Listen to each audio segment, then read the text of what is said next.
Some mysteries aren't found in textbooks. They don't have clear answers, aren't taught in classrooms, and sometimes are deliberately ignored. Yet they remain, hidden beneath layers of time, buried in the earth, whispered by ancient stones. This journey isn't about finding certainty, but about opening ourselves to the unknown. Let your imagination be the guide, and feel the strangeness waiting for us where history and legend touch, where everything might once have been true. Now we begin our journey into the first mystery. The Temple of Jupiter at Baalbek, who moved the trilithon stones. There is a place, nestled in the Bekaa Valley of Lebanon, where time itself seems to falter. Sunlight bathes the limestone ruins in a golden hue, casting long shadows from the towering columns that have weathered millennia. But beyond their grandeur lies something far stranger, 3 colossal stones, each weighing an estimated 800 tons, silently embedded in a wall that defies all logic. These are the trilithon stones of Baalbek. And the question that has haunted archaeologists, engineers, and dreamers alike for centuries remains: who moved them? And how? Long before the Romans arrived, Baalbek was sacred ground. Known in ancient times as Heliopolis, or City of the Sun, it had been a site of worship for thousands of years. The Romans, ever eager to leave their mark, chose this spot to build the grandest temple in their empire, the Temple of Jupiter. The temple was no small undertaking.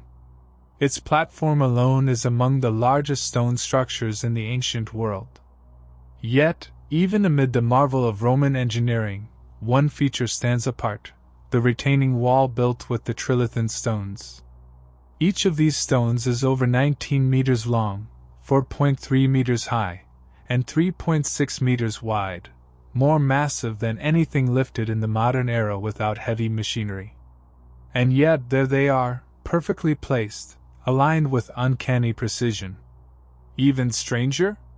They rest 6 meters above ground level, as if gently lifted and nestled into place by some forgotten hand. Mainstream archaeology attributes the structure to Roman architects in the 1st century CE. But here's where the narrative starts to crumble. While the Romans were undoubtedly master builders, no historical text or engineering method from that era explains how such stones were moved, let alone lifted into place with such finesse. The tools we know they had, pulleys, levers, manpower, don't scale to 800-ton megaliths. Even modern cranes would struggle. And then there's the timeline. Some scholars suggest that the platform beneath the Roman temple is far older, possibly pre-Roman, and that the Romans simply built upon the foundations they found.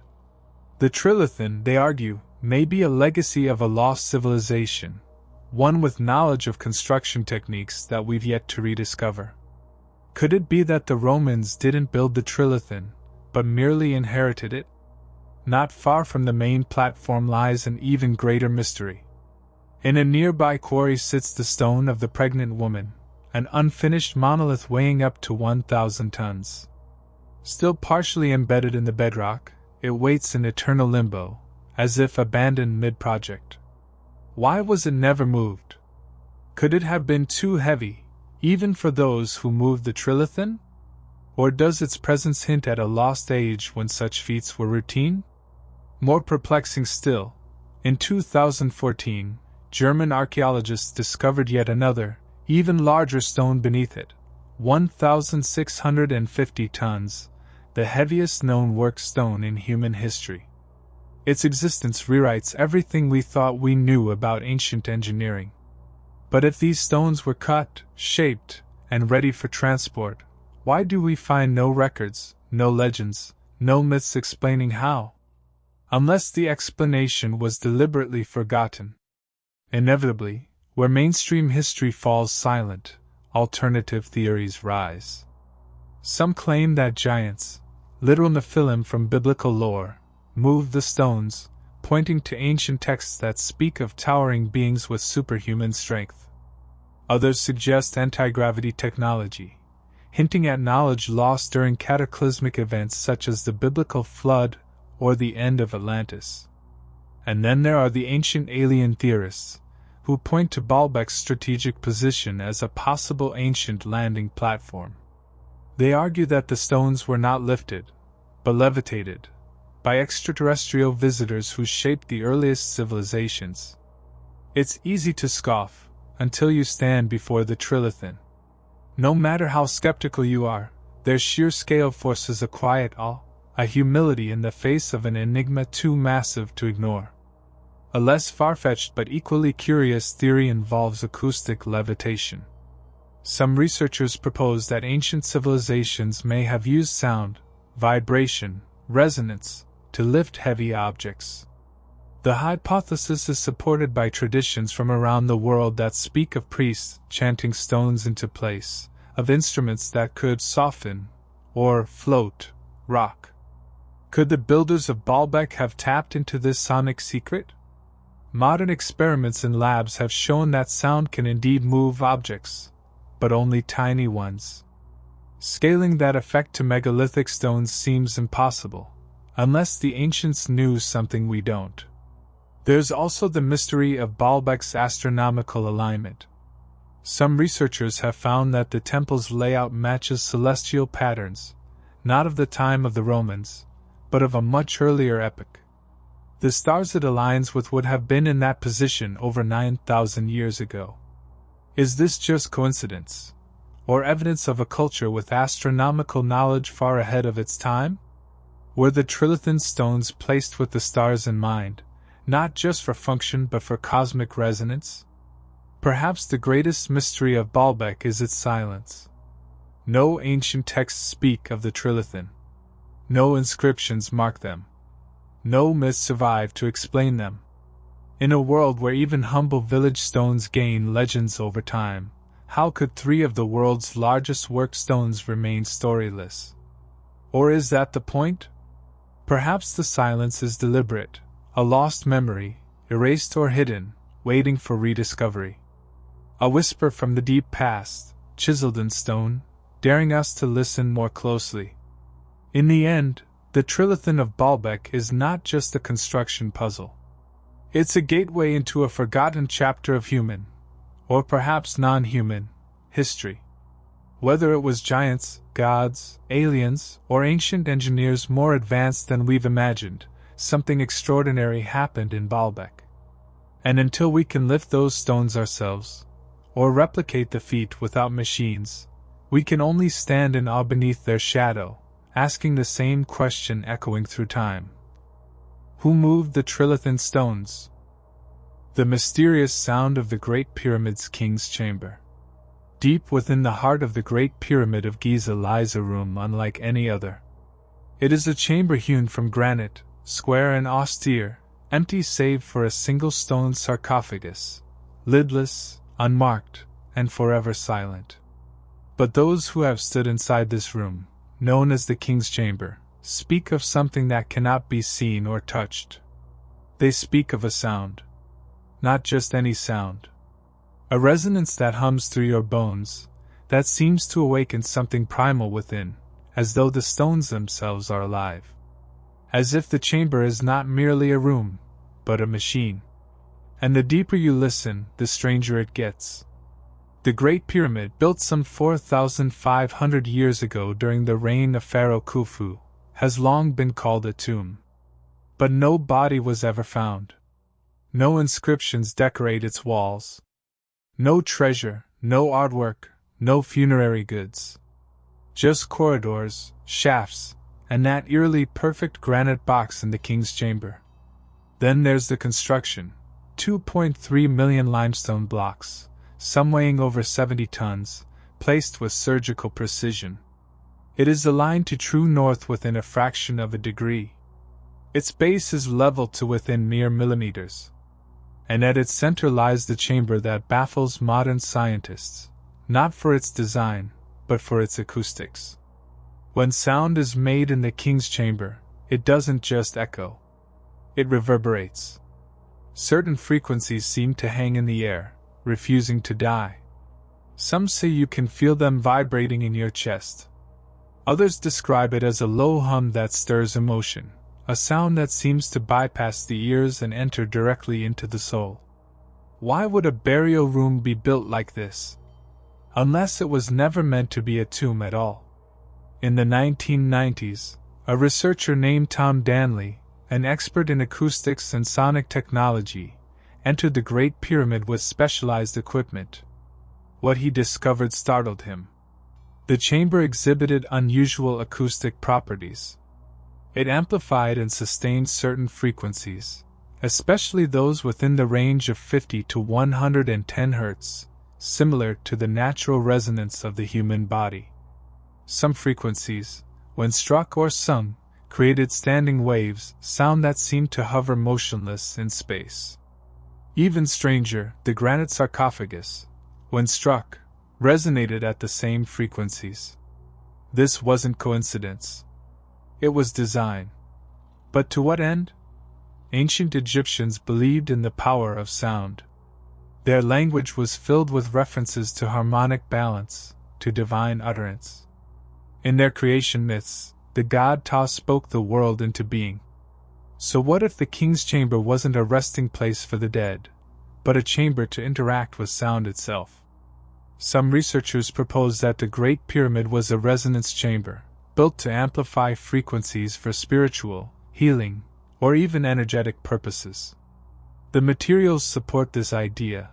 The chamber is made of pink Aswan granite, rich in quartz crystal, known to react to pressure and vibration by producing electrical charges, a property known as piezoelectricity. If true, then every sound made within that room, every chant, every tone, could have triggered something far more powerful than we understand. A sound machine, humming with forgotten power. Mystics and esoteric researchers go further. They claim the king's chamber was used for initiatory rites, that a person would lie within the sarcophagus while priests chanted around them, causing the room to vibrate in harmony. It's said that certain frequencies can alter consciousness, that they can induce visions, out-of-body experiences, and deep trances. The sarcophagus, with its matching resonant frequency, may have acted like a tuning fork for the soul. Was the chamber designed to help one journey into the afterlife, not in death, but in spirit? Even now, some visitors who spend time in the chamber report feelings of dizziness, euphoria, or a strange awareness beyond the ordinary. Is it just suggestion? Or something embedded in the stone? Another curiosity. The chamber contains two narrow shafts, angled outward and upward, leading nowhere. For years, they were dismissed as ventilation. But their precise alignments, one pointing to Orion's belt, the other to the star Thuban, once the pole star, suggest a cosmic purpose. Could these, air shafts, be conduits for energy or sound, or perhaps alignments for starlight? Were they meant to connect the one lying in the chamber to the heavens above? To attune the initiate with the stars? Again, the theme of resonance returns, as above, so below. If we entertain the idea that the chamber was designed for more than a pharaoh's bones, we must ask, where did this knowledge come from? Some point to lost civilizations, Atlanteans, Lemurians, or other forgotten cultures who once wielded the science of sound and stone. Others suggest that the ancient Egyptians inherited the pyramid from an earlier people, perhaps even predating the Old Kingdom. The dating of the pyramid is based on historical attribution, not inscriptions. And the engineering seems far beyond what copper tools and sledges should have achieved. Could the chamber be a surviving remnant of an ancient technology, one based not on electricity, but on frequency, vibration, and resonance? Nikola Tesla himself once said, "If you want to find the secrets of the universe, think in terms of energy, frequency, and vibration." Was the king's chamber already exploring those secrets, thousands of years before him? In recent years, musicians and scientists have entered the chamber with tuning forks, singing bowls, and instruments tuned to specific ancient frequencies. The room responds. At 110 Hz, the chamber begins to thrum. At 432 Hz, known by some as the universal frequency, the sarcophagus itself seems to breathe with tone. Some record harmonic overtones they can't explain. Others leave visibly shaken. This is not just a place of stone. It is a place of sound. Today, tourists wander the Great Pyramid, many unaware that beneath their feet lies a chamber alive with mystery. The granite walls remain still, the sarcophagus empty. But when the last footstep fades and silence returns, the room is waiting. Waiting for a voice to fill it. For a chant to awaken it. For a frequency that, once again, makes the stones hum with forgotten purpose. No hieroglyph explains it. No text survives to decode its use. But perhaps the truth doesn't lie in words. Perhaps it lies in sound. And one day, when the right tone is sung, the king's chamber will remember, and speak back. Göbekli Tepe's T-shaped pillars, symbolic language or unknown code. Buried beneath layers of soil for more than 10 millennia, the ancient site of Göbekli Tepe in southeastern Turkey sat in silence, forgotten, untouched, and undisturbed. It wasn't until 1994 that a chance discovery by a Kurdish shepherd led to one of the most paradigm-shifting archaeological revelations in human history. What emerged from the earth wasn't just an ancient settlement, or a forgotten temple. It was something far more profound, a complex of massive stone circles crowned by towering T-shaped pillars, each weighing multiple tons and standing as silent sentinels to an unknown past. These weren't crude stones. They were carefully carved, decorated with animals, symbols, and figures that seemed to speak in a language long lost to time. And the most staggering part? Göbekli Tepe was built around 9600 BC, thousands of years before the pyramids, before Stonehenge, even before the invention of writing or agriculture. This site, older than history itself, challenges everything we thought we knew about the rise of civilization. But the real mystery? The purpose of those T-shaped pillars, and what they may be trying to tell us. Carved from limestone and arranged in concentric circles, the pillars rise from the bedrock like pieces of a puzzle left behind by a vanished culture. Some pillars stand more than 16 feet tall. Their surfaces are adorned with elaborate bas-reliefs, foxes, vultures, serpents, boars, scorpions, all rendered with remarkable skill. Yet no tools have ever been found. No signs of domestic life, no hearths, no dwellings, no trash pits, exist nearby. It's as if the site was built not to be lived in, but to be experienced. And then buried deliberately by the very people who created it. The T-shapes themselves are striking. They aren't just structural. Many of the central pillars in each circle face one another, like two figures locked in silent conversation. Some even appear to have arms etched along their sides, folded across a midsection, transforming the abstract shape into a stylized human form. Who or what do these beings represent? Some scholars suggest they were gods. Others propose ancestral spirits, or beings from the stars. But there is no consensus, only speculation. And in that vacuum of certainty, the mystery only deepens. The animals carved into the pillars add another layer. They're not random decorations. In some enclosures, specific animals appear to be arranged in sequence, almost like pictograms or ideograms, a visual script that predates known writing by thousands of years. Could these be early attempts at a symbolic language?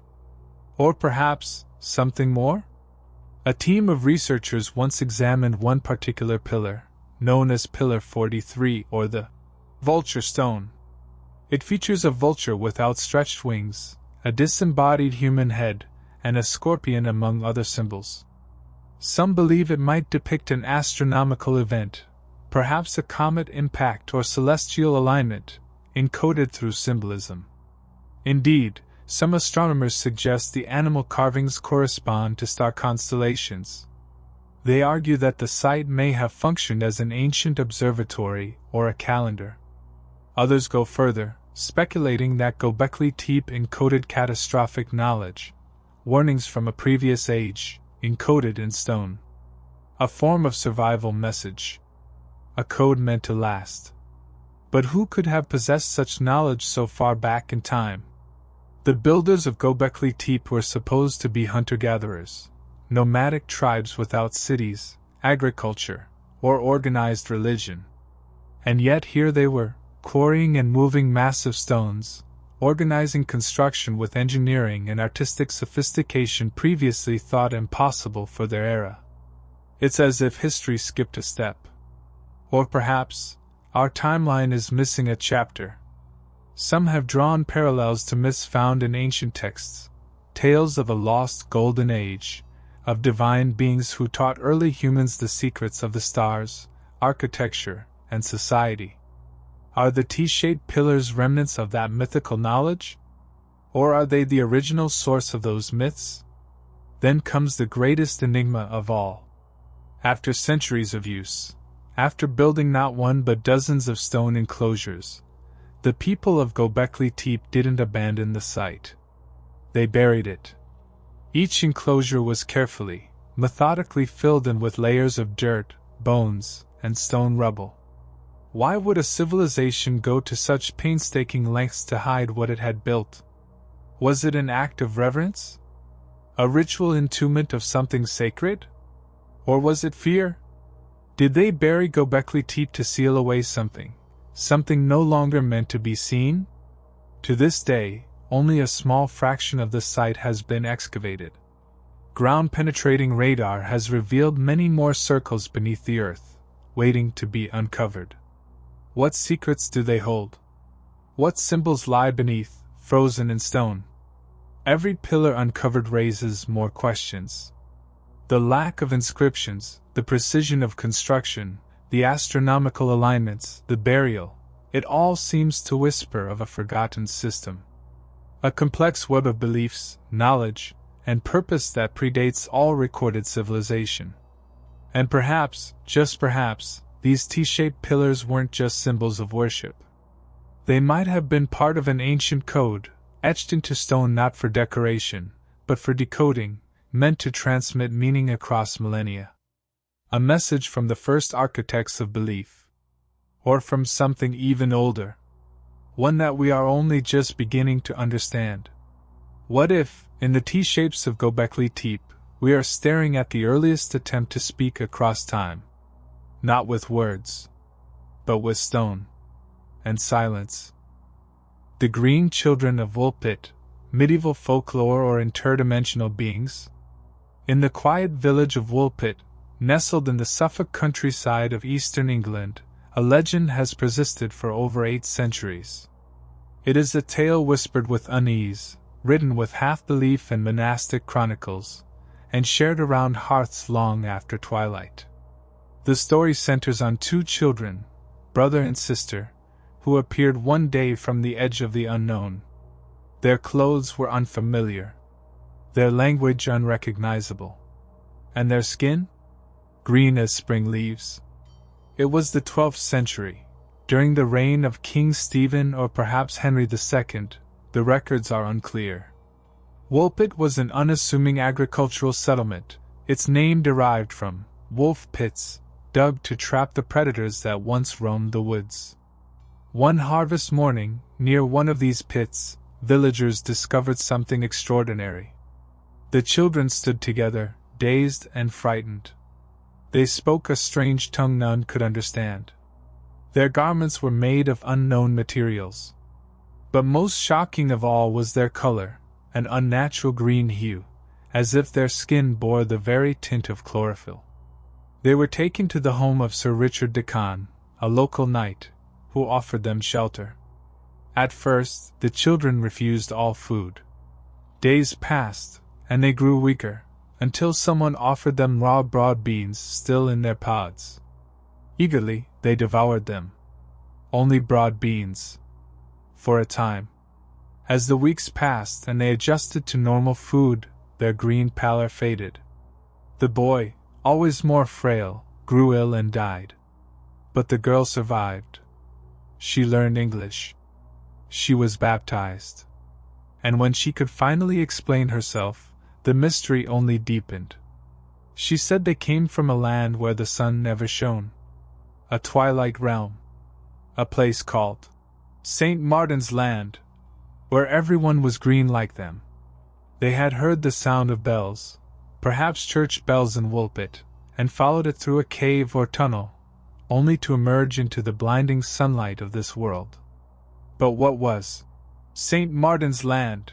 Was it a poetic invention of a child? A real village lost in time? Or something much stranger? Theories abound. One of the earliest accounts comes from the chronicler Ralph of Coggeshall, writing in the 1220s. Another version comes from William of Newburgh, a Yorkshire historian. Their accounts agree on key details: the children's green hue, their initial language barrier, their strange diet, and the girl's eventual assimilation. But it's what they don't explain that gives the tale its enduring allure. Modern historians have attempted rational explanations. Some propose the children were Flemish refugees, orphaned during the chaos of war, their foreign tongue mistaken for something otherworldly. The green color? Perhaps sclerosis, a form of anemia caused by malnutrition, giving the skin a greenish cast. The preference for raw beans? A quirk of childhood trauma. But even if these answers hold some truth, they fail to explain the legend's persistence and its peculiar elements. Why the subterranean journey? Why the story of a land without sunlight? Why the precision in detail, passed down through centuries? Others reach further. Some theorists suggest the children were from a parallel dimension, victims of a rare and accidental crossing point between realities. Could the cave they described have been a rift, a tunnel not just through space, but through layers of existence? The notion may sound fanciful, but the world is littered with folklore about strange openings in the earth, passageways to fairy realms, underworld kingdoms, and lost lands. And then there's the idea that the children were extraterrestrial, perhaps survivors of a crashed ship, their green hue a sign of biology adapted to a different world. The detail of their twilight homeland could suggest a planet in permanent dusk, locked in orbit. The bells? Perhaps a form of resonance that bridged dimensions. Too far-fetched? Perhaps. But the story resists full dismissal. The girl, reportedly, grew into adulthood. She lost her green hue and worked in the household of her benefactors. Some sources say she married, but the mystery never truly left her. Even in her new life, she carried the memory of a land with no sun. A skyless world where the light was like early evening, and the people bore the same strange color she once did. What became of St. Martin's Land? Was it ever real? Or is it always just beyond reach, like a dream you almost remember? One cannot help but wonder, how many other children have appeared and vanished, their stories lost because no one bothered to write them down? Or worse, because no one believed them? Woolpit still exists today. The fields are tranquil, the wolf pit's long gone. But every so often, when the wind shifts through the hedgerows, the bells of nearby churches can be heard ringing faintly in the distance. You might imagine, just for a moment, that someone on the other side is listening, waiting, looking for a way back. The Sphinx Temple, built before the Sphinx? Beneath the unrelenting sun of the Giza Plateau, shadowed by the towering presence of the Great Sphinx, lies a structure so ancient, so enigmatic, that even Egyptologists speak of it in hushed tones. It is not the Sphinx itself that perplexes them most, but rather the temple that rests at its feet. Carved from immense limestone blocks, weathered and eroded far beyond the condition of neighboring monuments, this edifice whispers of a time before dynasties, before pharaohs, before even writing itself. This is the Sphinx Temple. Or perhaps, it is something much older. And therein lies the mystery. At first glance, it appears modest in size, especially when compared to the nearby pyramids. But step inside, and you find yourself in a space unlike any typical Old Kingdom construction.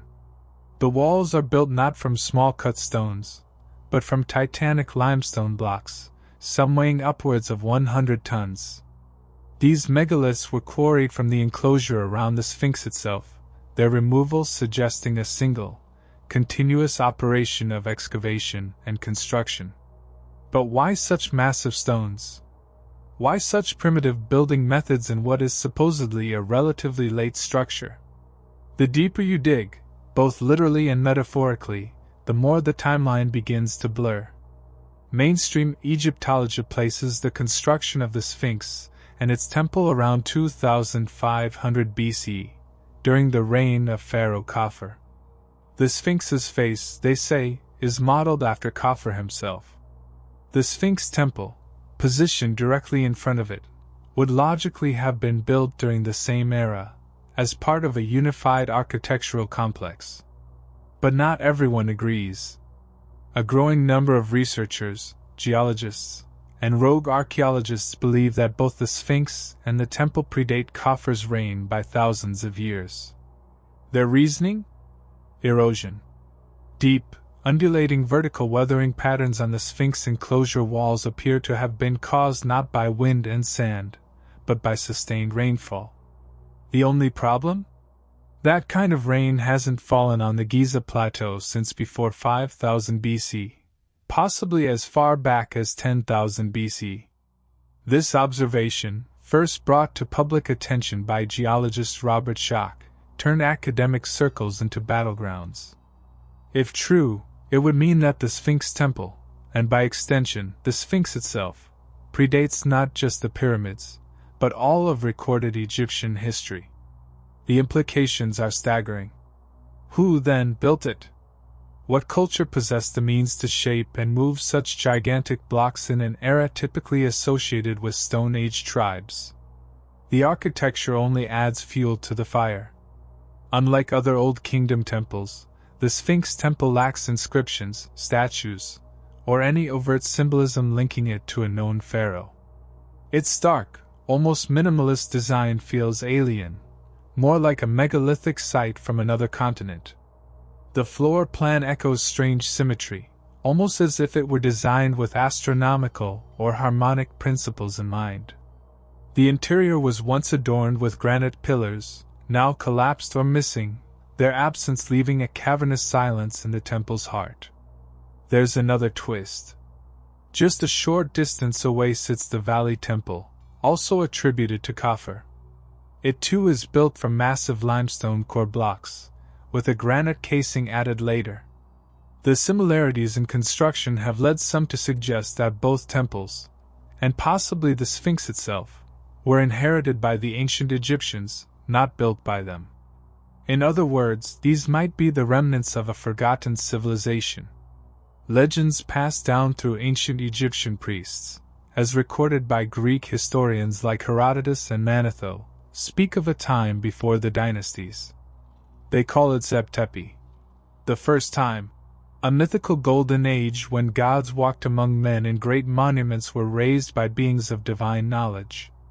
Could the Sphinx temple be a relic from this era? A stone memory of an age erased by flood or fire? Stranger still are the underground chambers rumored to lie beneath the temple and the Sphinx. Egyptian authorities have long denied the existence of such passages, yet seismic scans conducted in the 1990s suggested otherwise. Rectangular anomalies, hollow voids, tunnels aligned precisely with the paws of the Sphinx. What lies in these buried chambers, if anything? A library? A tomb? A record of those who came before? Access to further excavation has been tightly restricted. Some claim it's due to preservation concerns. Others whisper of secrets too dangerous to unveil. And the Sphinx temple remains, unmoving and mute. It watches the desert sky as it has for millennia. Tourists pass through its silent halls, unaware that they may be walking through one of the last standing artifacts of a civilization lost to time. No inscriptions. No king's name. Only the stones, enormous and heavy with memory. Perhaps the temple is older than the Sphinx. Perhaps it once held rituals for a god now forgotten, whose image was later recarved into the lion-bodied colossus. Or maybe the two were born together, shaped by hands guided by stars. In the absence of proof, we are left with questions. What purpose did this temple serve in the deepest antiquity? Who built it, and why? And if the erosion is genuine, how far back must we push the birth of civilization? The Sphinx temple doesn't answer. It simply waits. And we keep looking.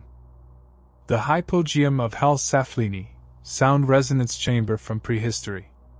In a quiet neighborhood of Pala, Malta, behind an unassuming stone building, lies the entrance to one of the most mysterious prehistoric sites ever discovered. It doesn't look like much from the outside, a small museum-like structure with a modest sign. Yet beneath the surface, spiraling deep into the bedrock, hides the Hel Saflieni hypogeum, a subterranean world shrouded in darkness, sound, and secrets. The hypogeum is no ordinary burial site. It is an enigma. Discovered in 1902 by accident, when workers broke through its roof while digging a cistern, the hypogeum quickly captured the attention of archaeologists. Carved entirely by hand, this underground complex stretches across 3 levels, descending more than 10 meters below the ground. It dates back to around 4000 BC, making it older than Stonehenge, older than the pyramids of Giza, and possibly even older than recorded history itself. It was likely used over centuries by the prehistoric inhabitants of Malta as a burial site and ritual chamber. The bones of more than 7,000 individuals were once found in its deepest levels, many of them crammed into tiny niches carved directly into the rock. But the hypogeum is more than a tomb. It is a carefully engineered acoustic space. And it's the sound that haunts those who enter. In the oracle chamber, a small room carved into the middle level of the hypogeum, there is a single spot where if a male voice speaks in a certain pitch, the sound resonates powerfully through the entire structure.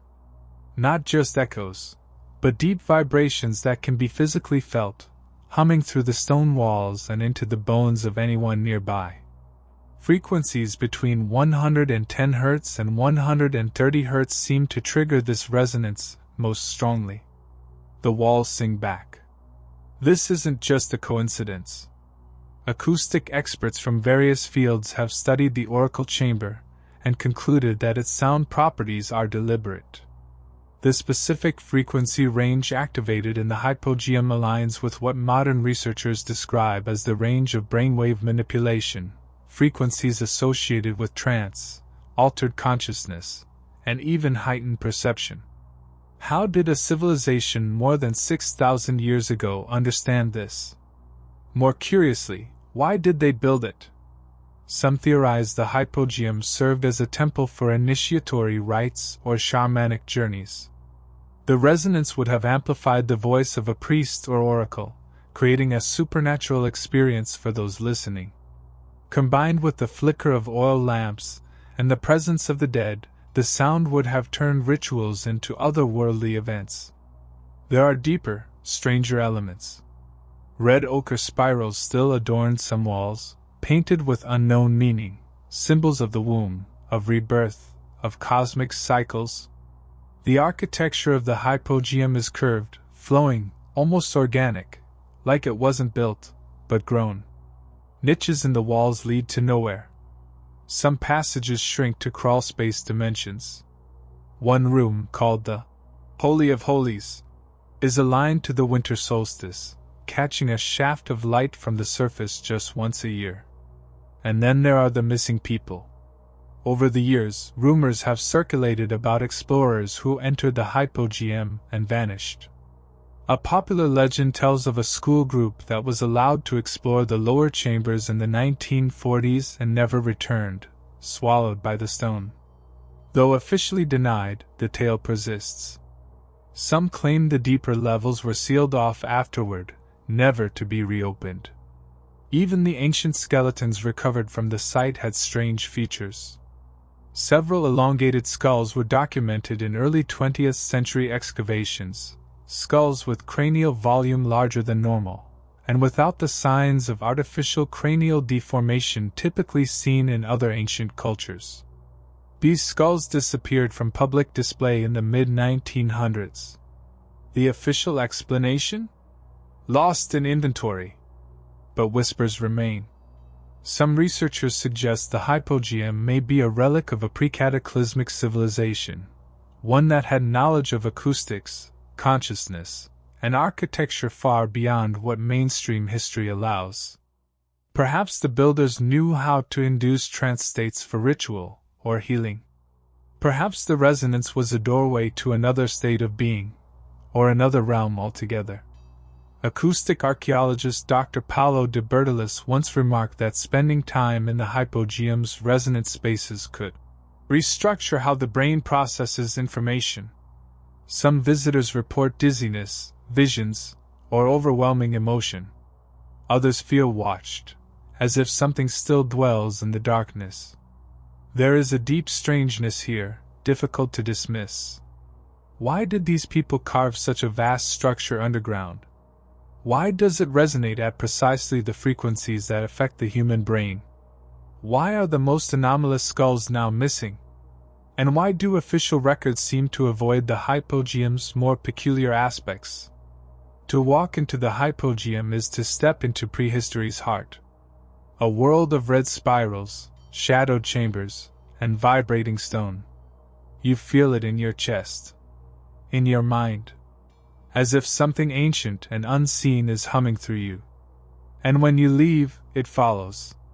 The stone remembers. The Cave of the Sibyl, ancient oracle beneath the earth. At the edge of the ancient world, hidden in the volcanic hills of southern Italy, there lies a tunnel that seems less carved and more conjured. A sloping corridor, narrow and low-ceilinged, disappearing into the dark. This is not a tourist trap or a romantic ruin. It is something far older, far stranger. It is the Cave of the Sibyl. And for over 2,000 years, it was believed to be a threshold between the world of the living and the divine. This sacred cave lies beneath the ruins of Cumae, the first Greek colony on mainland Italy, founded in the 8th century BC. The site overlooks the Bay of Naples, not far from modern-day Naples itself.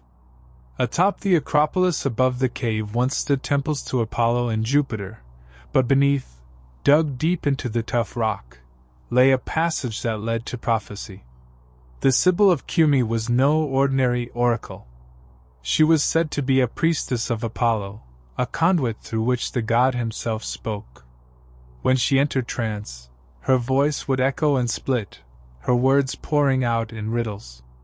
Kings, warriors, and poets traveled across the ancient world to hear her, sometimes receiving cryptic guidance, sometimes curses they wouldn't understand until it was too late.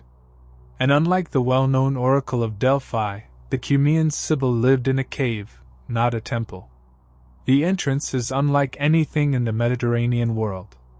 A trapezoidal tunnel stretches nearly 150 feet into the hillside, carved with geometric precision. The walls narrow slightly as they extend inward, creating a visual funnel, a forced perspective that draws the eyes and mind forward. Off the main corridor are side chambers and niches, some thought to be for rituals, others for waiting supplicants, trembling in the shadows, ears straining for the sound of divine breath. Roman poet Virgil described the cave vividly in his epic, the Aeneid. In it, the hero Aeneas journeys to the underworld, guided by the Sibyl through a dark and echoing tunnel, this very cave. Her prophecies lead him to confront the dead, his fate, and the future of Rome itself. But the cave in Virgil's story is more than setting, it's a character. A sentient space, steeped in otherworldliness. And even today, when visitors step inside, they often fall silent. There's a change in the air. The temperature drops. The sound of footsteps seems muffled, absorbed. Some report dizziness, even nausea, as if the tunnel somehow bends not just space but perception. The acoustics, researchers have noted, are unnatural. A whisper can travel long distances. A single breath seems to come from nowhere. Like the hypogeum of Malta, like the king's chamber in Egypt, sound lives here. Was this design intentional? Did the ancient builders understand that narrow stone spaces can alter the senses, break down the conscious mind, and invite trance? Or did they stumble upon something older still, some secret of resonance and stillness, passed down by hands lost to time? What is certain is that this Sibyl was revered, feared, and deeply woven into the mythic history of the ancient Mediterranean. One legend says she once offered 9 prophetic books to the last king of Rome, Tarquin the Proud, for an outrageous price. He refused.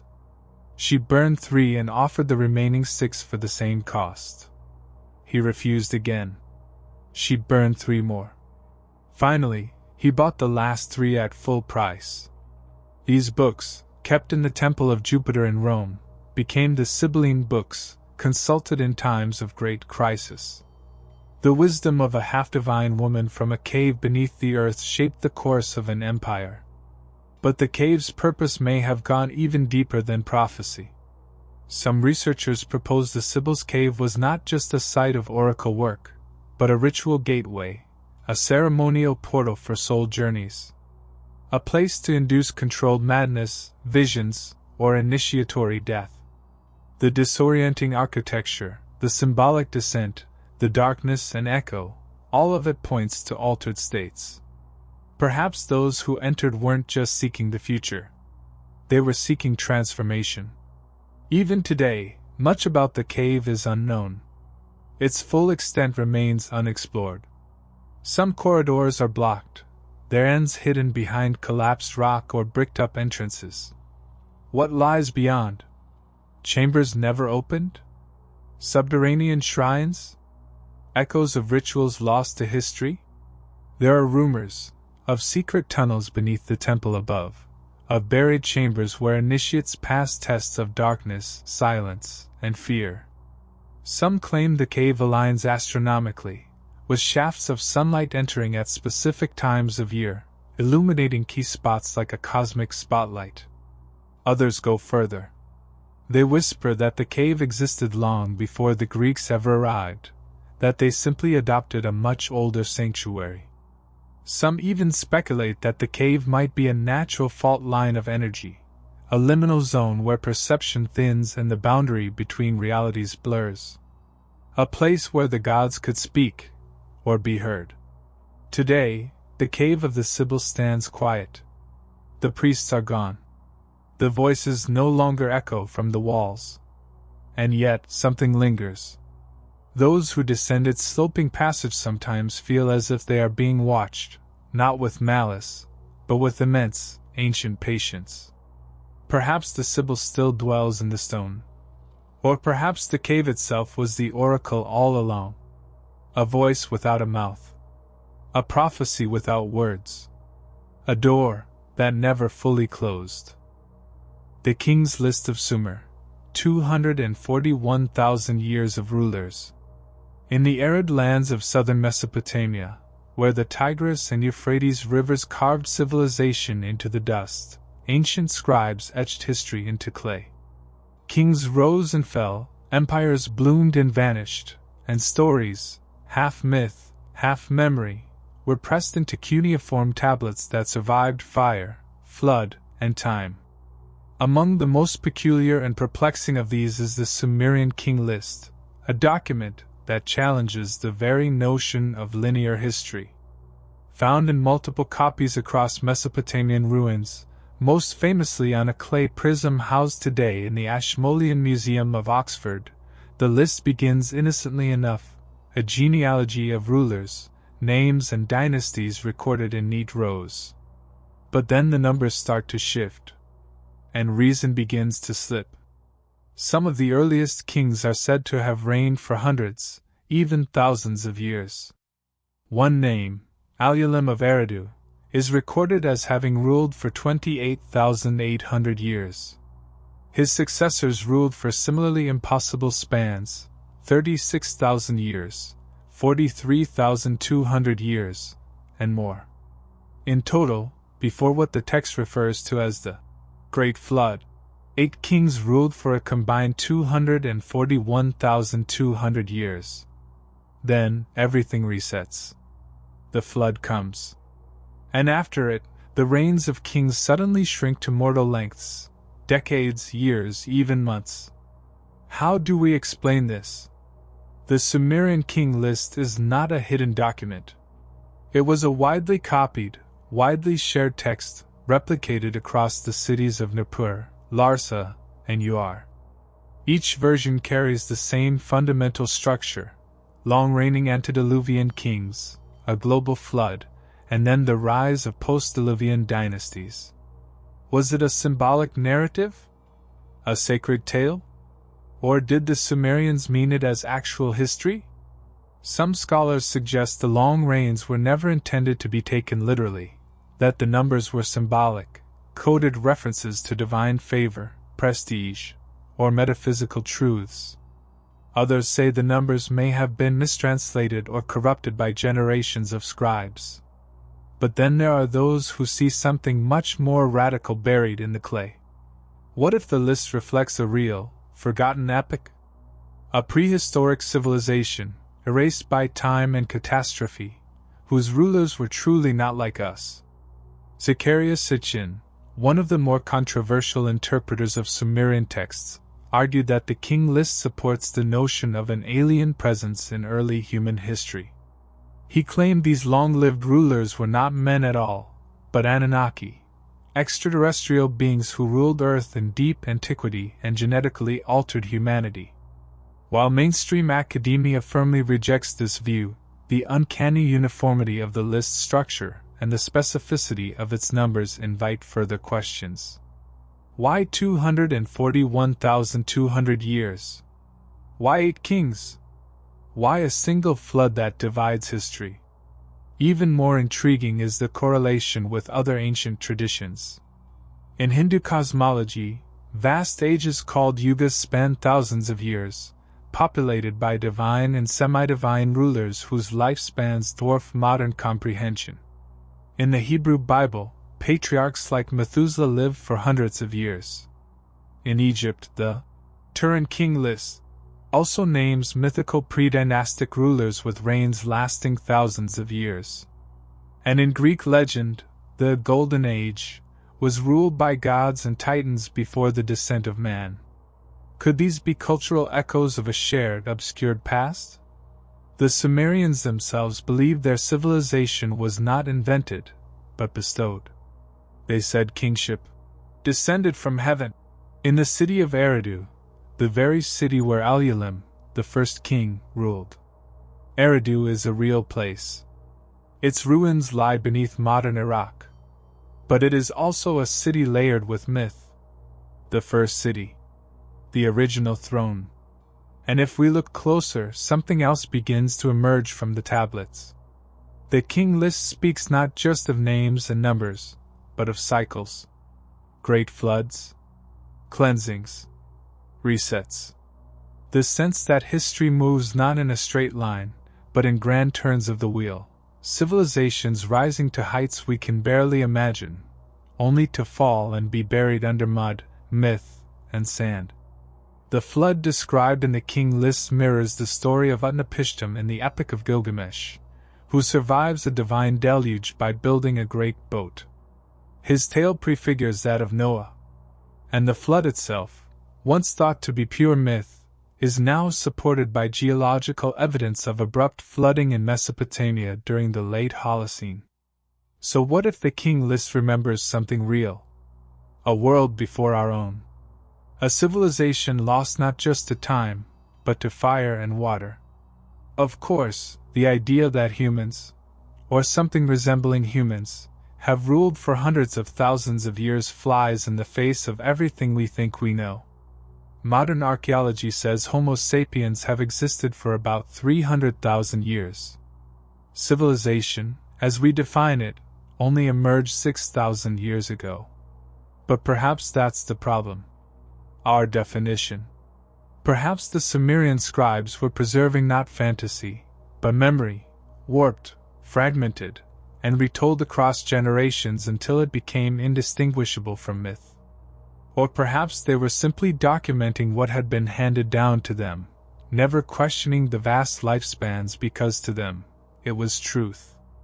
In the end, the Sumerian king list remains one of the most tantalizing documents ever recovered from the cradle of civilization. It tells us of a time before memory, a lineage of rulers before the world was remade. And it dares us to look deeper, not just into history, but into what we call possible. Perhaps the clay knows more than we do. Perhaps it always did. The 12,000-year-old Pumapunka blocks, impossible stone cuts in Bolivia. High on the windswept Andean plateau of Bolivia, more than 12,000 feet above sea level, lie the shattered remains of a structure that should not exist. Scattered like the fragments of a forgotten dream, the stone blocks of Pumapunka challenge the very limits of what ancient hands could achieve. Some say it was a temple. Others say it was a fortress, or a gateway to the gods. But everyone agrees on one thing. It should have been impossible to build.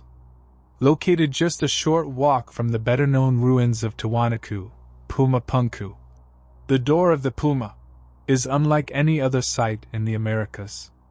Giant blocks of andesite and red sandstone, some weighing over 100 tons, lie strewn across the ground, many split or overturned, as if hurled by a force greater than man or nature.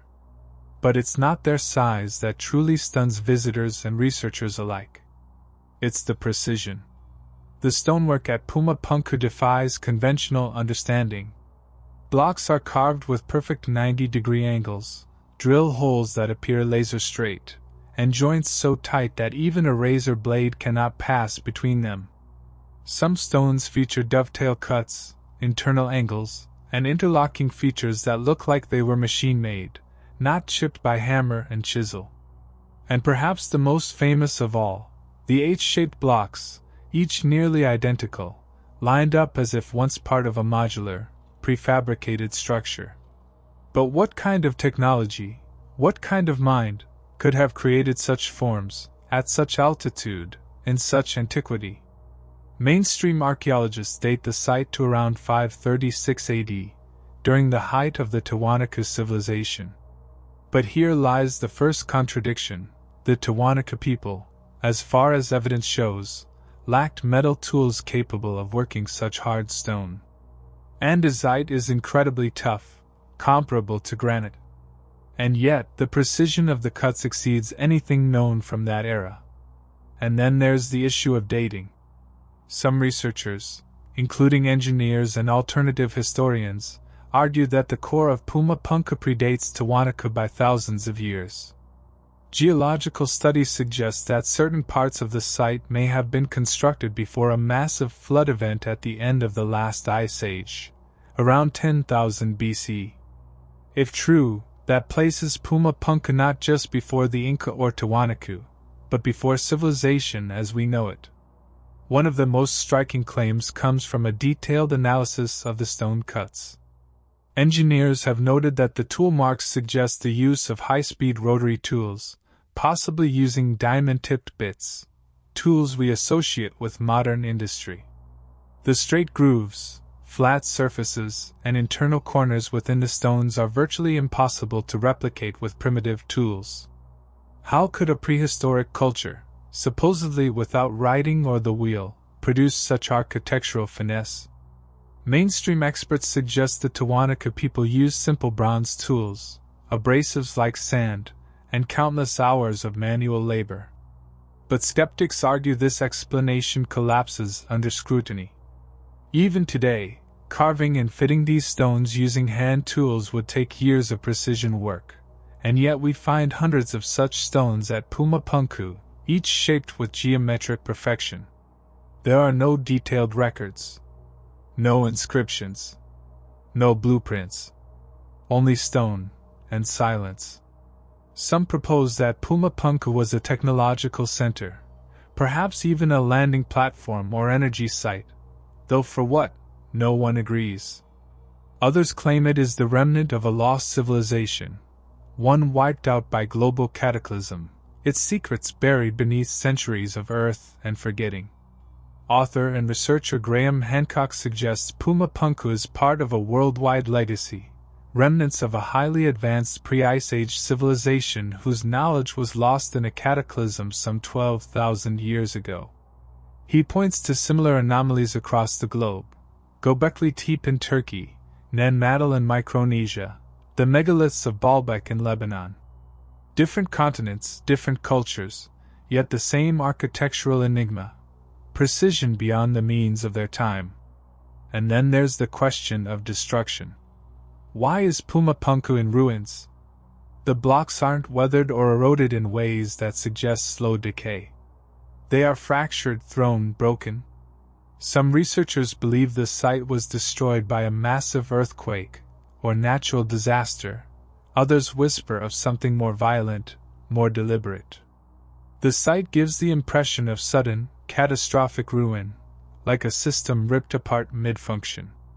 To this day, no one knows what Pumapunku truly looked like when it stood whole. Attempts to reconstruct it remain speculative. What little we can piece together suggests a monumental complex of platforms, gateways, and plazas, aligned with astronomical precision. Some of the stones are thought to mark solstices and equinoxes. Others may have served acoustic or energetic functions. But what was its purpose? A temple for gods who no longer answer? A machine whose operator vanished? A monument built by hands we cannot name? One thing is certain: Pumapunku is not just a mystery of the past. It is a challenge to the present. It forces us to confront the possibility that our timeline is incomplete. That beneath the accepted narrative of progress, a deeper story lies buried, one of forgotten knowledge, lost civilizations, and moments of brilliance that have been swallowed by time. The stones are still there, unmoved. Still sharp. Still whispering. And if we listen carefully, we may yet hear the echo of their purpose, carved not in words, but in impossible geometry. The underwater road off the coast of Bimini, Bahamas Road. In the turquoise waters off the western shore of North Bimini Island, a peculiar formation lies beneath the waves. Flat, rectangular stones arranged in a neat, linear path, stretching across the seabed like the ruins of an ancient road. Known as the Bimini Road, this underwater anomaly has been the subject of heated debate since its discovery in 1968. To some, it's simply a natural formation of beach rock shaped by tides and erosion. But to others, it is something far more astonishing. A remnant of a lost civilization. Perhaps even the fabled Atlantis. The road was first brought to public attention by a team of divers led by Dr. J. Manson Valentine. What they found startled them: massive stone slabs, some as large as 13 feet across, laid out in a curving, megalithic pattern about 18 feet underwater. The blocks were so uniform, so tightly aligned in places, that they gave the unmistakable impression of artificial design. And then came the timing. Just 3 years earlier, the legendary clairvoyant Edgar Cayce had predicted that evidence of Atlantis would rise in the Bahamas near Bimini, sometime around 1968 to 1969. When the Bimini Road was discovered within that precise window, believers were electrified. The prophecy had, in their eyes, come true. The idea took hold. The Bimini Road was part of a sunken city, a harbor wall, a dock, a pathway once trodden by a people who vanished beneath the sea in a single day and night. Atlantis. Cayce's vision of a technologically advanced society that fell into ruin now seemed tantalizingly close to confirmation. But could that truly be what the divers found? Mainstream geologists were quick to offer a different view. The stones, they explained, were likely beach rock, A naturally cemented mixture of sand and shell fragments formed in the tidal zones of beaches. Over time, the rock fractures and breaks along straight lines due to natural stresses, forming what looks like neatly cut blocks. The alignment, they argued, was coincidental, pareidolia beneath the sea. But skeptics weren't satisfied. Geological patterns can certainly be deceptive, but the formation of Bimini Road is strange even by those standards. Divers have noted multiple layers of stones. Some blocks appear to rest atop others, separated by a thin layer of sand, as though deliberately stacked. Some stones are shaped into sharp right angles, bearing a polish or uniformity that seems out of place in random fracture. More strangely, a few stones show signs of notches, grooves, and square corners, as if worked by tools. Some researchers have reported tongue-and groove joins and features resembling keystone cuts, methods used in ancient masonry to interlock stones without mortar. If these observations hold, they suggest engineering, not erosion. Then there are the missing pieces of the story. Local fishermen have long spoken of other underwater structures in the region: walls, columns, platforms, glimpsed in moments of rare clarity when the sea lies calm. Aerial photos have revealed curious geometric patterns off the Bimini coast, as if a city once sprawled across the seabed. Independent divers have claimed to find stone circles, sunken steps, and even what appear to be altars. And the mystery doesn't end with Bimini. Across the Caribbean and Atlantic, whispers of sunken structures persist, off the coast of Cuba, in the waters near the Azores, and even in the Gulf of Mexico. Could they all be fragments of a civilization drowned by rising seas at the end of the last ice age? Around 12,000 years ago, sea levels were 400 feet lower than today. Vast areas now underwater were once dry land. It's not inconceivable that coastal cultures, if they existed, were erased by the slow, relentless rise of the oceans. But what if the rise wasn't slow? Some believe that a sudden, cataclysmic event, the melting of glacial ice in a matter of days or weeks, caused massive flooding across the planet. This theory aligns with the legends found in many cultures: the Great Flood in the Bible, the Deluge of Mesopotamia, the sinking of Atlantis described by Plato. All speak of a world drowned, a civilization lost beneath the sea. Was the Bimini Road once a walkway along a harbor? A defensive wall? A ceremonial path leading to something long vanished? If so, who built it? And why is there no trace of them on the islands today? Or perhaps there is. Some point to megalithic ruins in the Caribbean, to artifacts pulled from the sea with no clear cultural origin, to the genetic anomalies in indigenous populations, as hints that a forgotten people once flourished here, until something took them all. The Bahamian government has restricted extensive underwater excavation, citing environmental concerns. Some conspiracy-minded voices suggest it's more than that findings are being suppressed, controlled, hidden from public view to maintain the accepted historical narrative. We're left, then, with silence. Stone silence. And the lapping of waves over blocks too straight, too aligned, too deliberate to dismiss entirely. The Bimini Road could be natural. It could be man-made. Or it could be something in between, a geological formation adopted and enhanced by ancient hands, now lost beneath the waves. But when you dive down and glide your hand across those massive, smooth stones, it's hard not to feel the weight of mystery pressing down with the current. Perhaps the road once led somewhere. Perhaps it still does, if not in space, then in time. The Mount Owen claw, extinct or still alive? In 1986, deep beneath the jagged peaks of New Zealand's Mount Owen, a team of cavers moved cautiously through the dark, damp labyrinth of tunnels. The temperature dropped. The air grew heavy. Their lights illuminated glittering stalactites, ancient rock, and the tight passageways of an untouched world. But nothing could have prepared them for what they would find, something that should not have existed at all. There, nestled in the dirt of a cool chamber, was a claw. It wasn't fossilized. It wasn't crumbling. It was intact, flesh-covered, complete with muscle tissue, leathery skin, and sharp curved talons. It looked fresh. Preserved, yes, but disturbingly lifelike. The team thought for a moment that the claw might belong to some living animal, an undiscovered predator, perhaps, or the remains of something recently deceased. But they were wrong. Lab analysis would soon confirm the truth. The claw belonged to a upland moa, a flightless bird species that had supposedly gone extinct over 2,000 years ago. So how, in a modern cave system, did explorers come across the preserved claw of an animal that had vanished 2 millennia before? How had it avoided decay? And whispers began to form. Was it really extinct at all?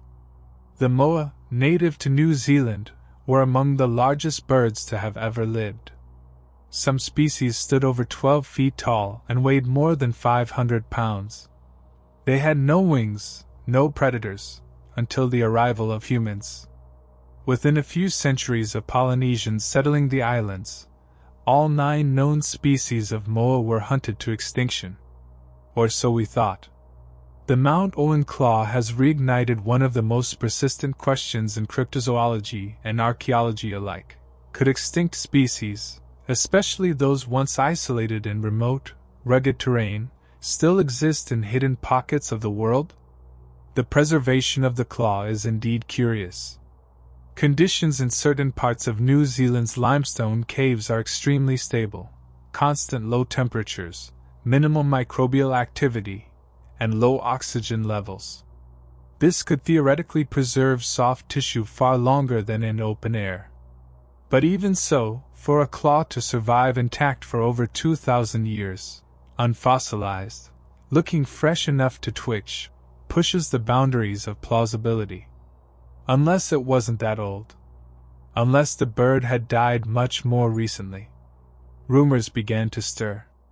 Some locals, especially in the South Island's remote fjordland region, have spoken for generations about giant birds spotted fleetingly at dusk, or massive footprints found in mossy ground, with strides too long for deer and too fresh for imagination.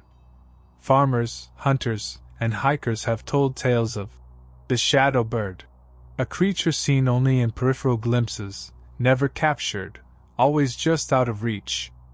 For decades, these stories were chalked up to myth, until the Mount Owen claw appeared. Cryptozoologists, ever eager for a trace of surviving megafauna, took the discovery as proof that something ancient still stirred in the wild corners of the earth. Expeditions were launched. Trail cameras were set. Satellite imaging was analyzed for unexplained heat signatures. Some teams claimed success: strange tracks, displaced brush, fleeting movement on grainy footage. No one, however, has captured a living moa. Yet. And therein lies the strange allure of the claw. It shouldn't exist, but it does. Skeptics remain firm. They argue that the claw is a remarkable but explainable relic, its preservation owed to the unique environment of the cave.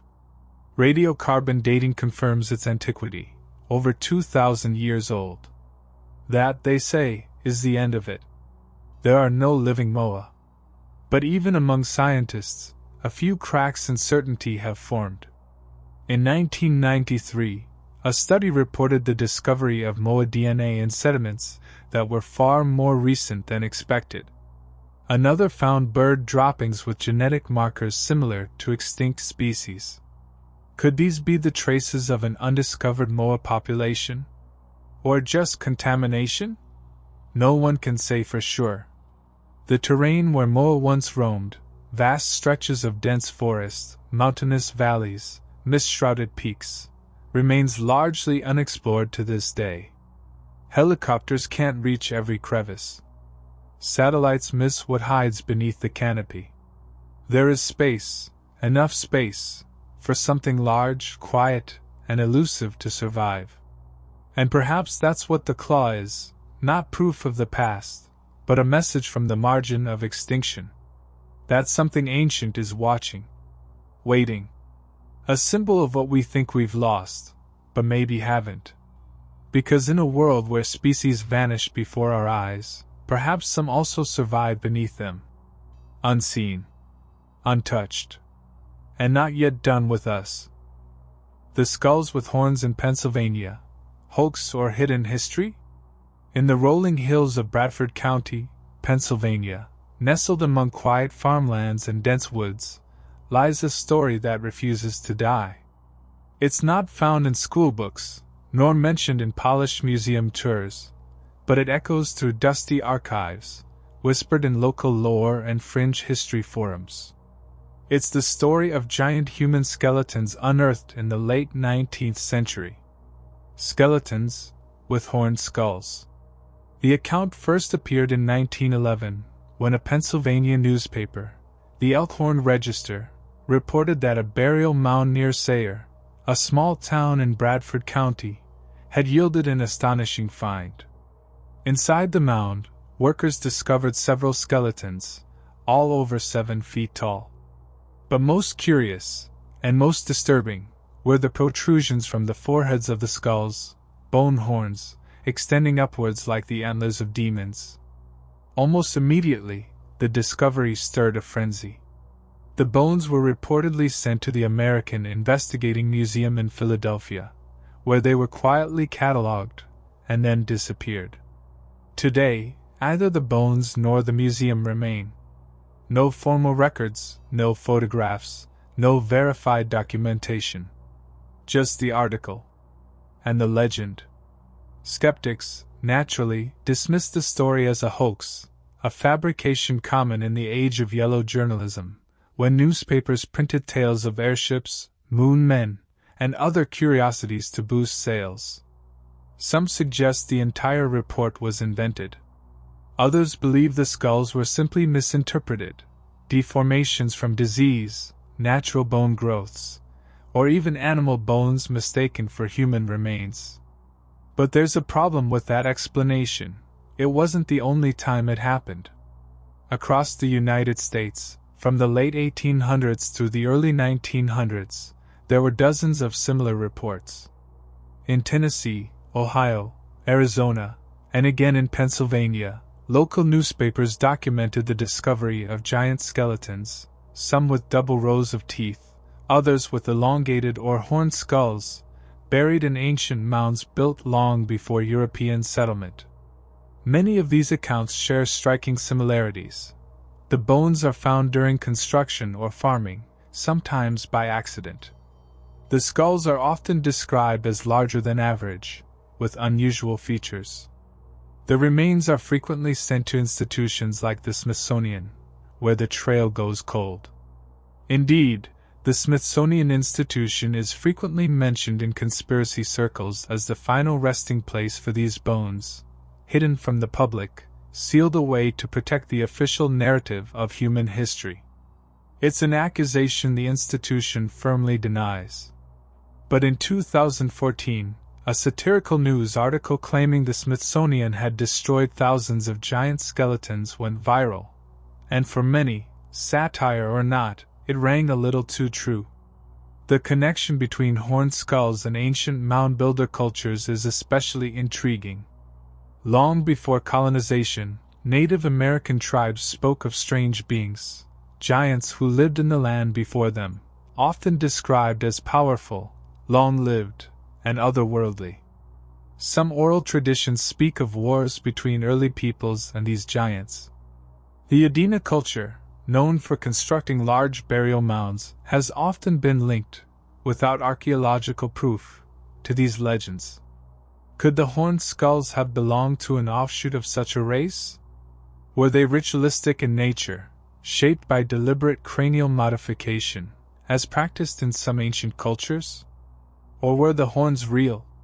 Some researchers argue that bone protrusions on the forehead could be the result of rare pathological conditions, like osteomas, benign bone tumors. But even these typically result in small bumps, not the symmetrical, horn-like extensions described in the Sayre discovery. And what about the missing bones?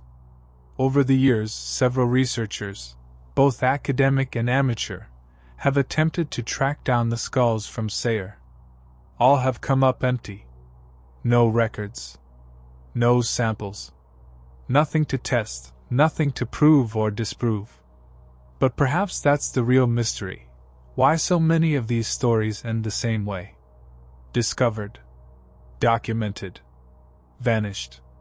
Are we looking at a string of hoaxes?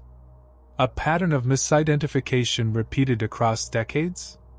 Or could these be echoes of a reality that official history has quietly erased, intentionally or otherwise?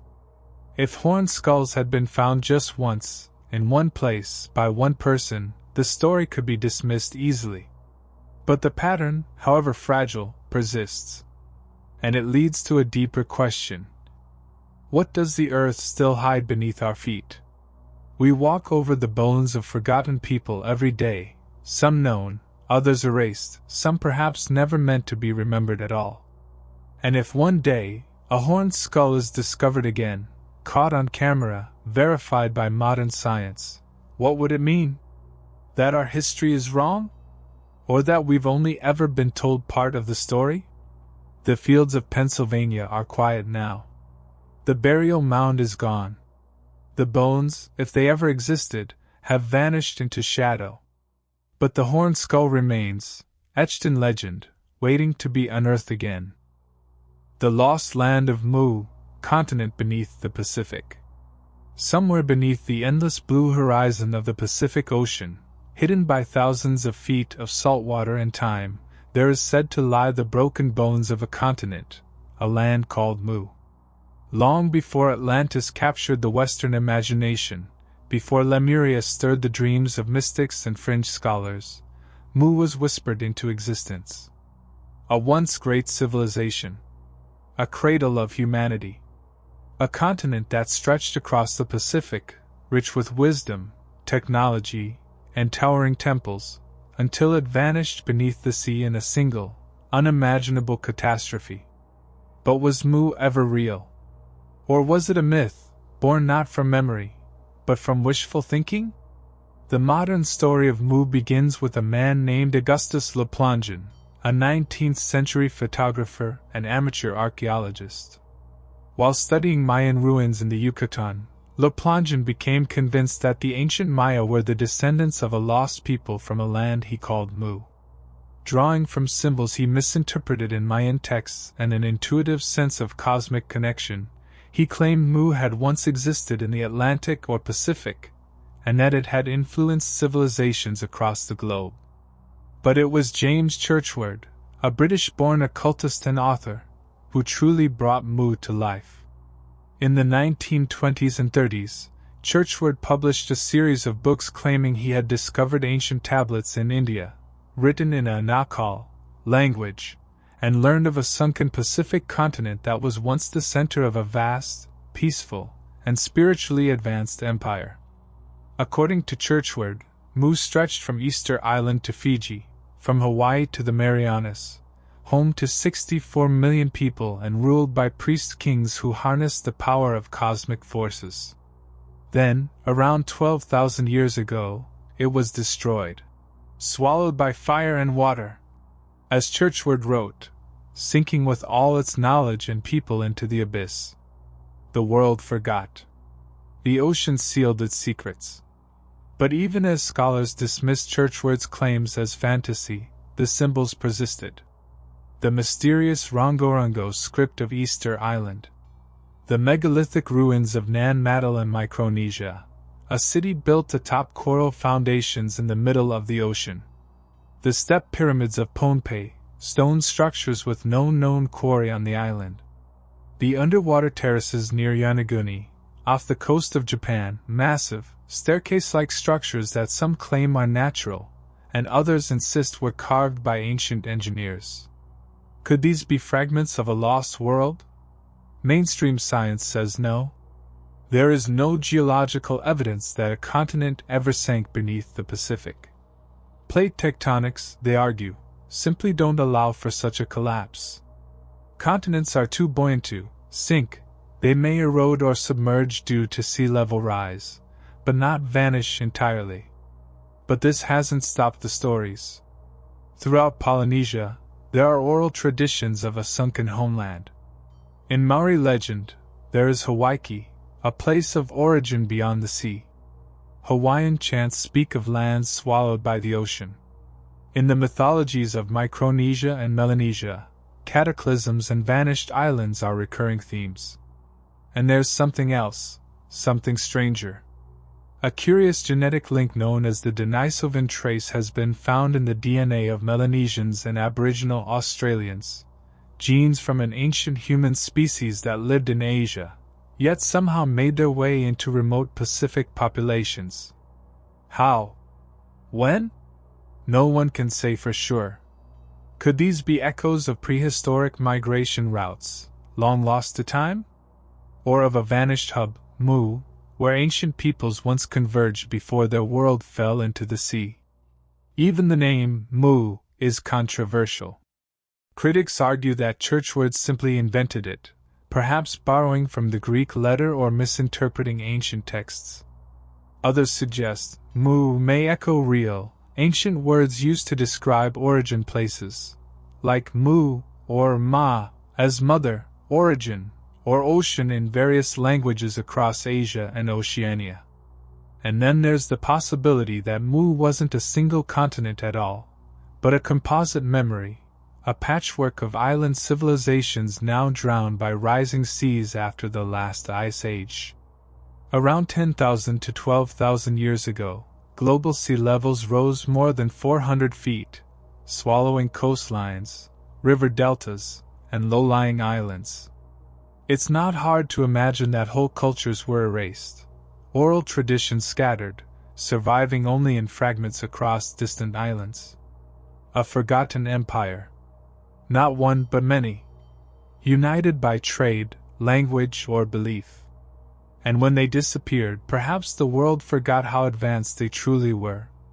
To this day, the Pacific Ocean holds more secrets than it reveals. Its floor is less explored than the surface of Mars. And here and there, divers still find strange things: massive stone balls on the seafloor, submerged terraces, rock walls too orderly to be natural. No definitive proof. But the feeling persists.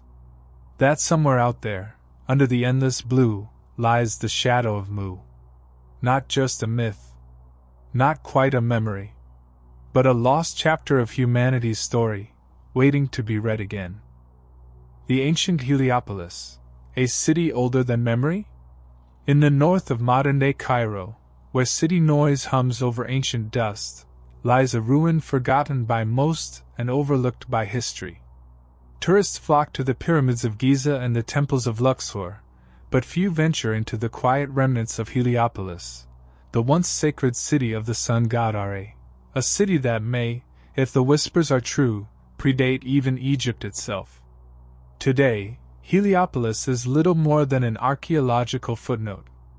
Scattered stones, broken pillars, and a solitary obelisk, the tallest still standing in Egypt, mark what remains of a city once so holy it was forbidden to build tombs there. But beneath this quiet ruin lies a mystery far older and far more profound than most realize. Because Heliopolis, according to some ancient traditions, was not just a city. It was the first city. In Egyptian mythology, Heliopolis was the site of the primeval mound, the very place where the world emerged from the chaotic waters of Nun. It was here that the sun first rose. Here that the god Adam appeared from nothingness and gave birth to the gods of air and moisture, earth and sky. The Bendon stone, a sacred object kept in the temple at Heliopolis, symbolized this first mound, this origin point of creation. But what if the myths contain more than metaphor? The ancient Egyptians believed Heliopolis was ancient even in their own time. Pharaohs as early as the Old Kingdom paid tribute to its priests. But records suggest its sacred status stretched even further back, into the pre-dynastic, the mythic, and perhaps into a lost epoch of human civilization. Heliopolis was said to have housed a vast temple complex, rivaling those at Karnak or Giza. Inscriptions speak of colossal obelisks, golden shrines, and libraries filled with sacred knowledge. But strangely, almost none of it survives. Most of the city is gone, its stones repurposed by later civilizations, its records lost or deliberately erased. What happened here? Some researchers believe that Heliopolis may be sitting atop multiple layers of history, some of which date to a time before the Great Flood, before dynasties, and even before the Sahara became desert. They point to the fragmentary ruins found deep below modern Cairo, blocks inscribed with names of kings unknown to history, construction techniques inconsistent with known timelines, and the mysterious sun temples attributed to the 5th dynasty that suggest the continuation of a much older solar cult. One site nearby, the Al-Busr Sun Temple, contains astronomical alignments so precise they suggest a tradition of sky-watching far more advanced than expected for its era. Could these have been inherited from a civilization before the pharaohs? A culture that saw the sky not as myth, but as code? Further clues may lie in Heliopolis's strange influence on other ancient cultures. The Greeks knew it as the city of the sun, and connected it with Helios, the solar deity.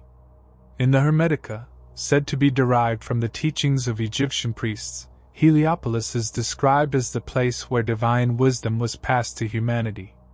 The biblical story of Joseph, some argue, may place him in Heliopolis, called On in the Bible, where he married the daughter of a priest of Are. Some even claim that Moses was educated there before his exodus from Egypt. But what knowledge existed at Heliopolis? Some researchers speculate that the city held records of Earth's deep past, star maps, cosmic cycles, and perhaps even warnings of cataclysms to come. They point to the solar myths of Egypt not just as allegories, but as astronomical metaphors, tracking the precession of the equinoxes, the rise and fall of civilizations according to celestial clocks. The Bendon stone itself may offer a clue. Described as a conical or pyramidal object, it was the prototype for all later obelisks and pyramids. Some believe it was a meteorite, a sacred stone fallen from the sky. Others think it was a device, possibly an artifact of unknown technology, revered long after its function was forgotten.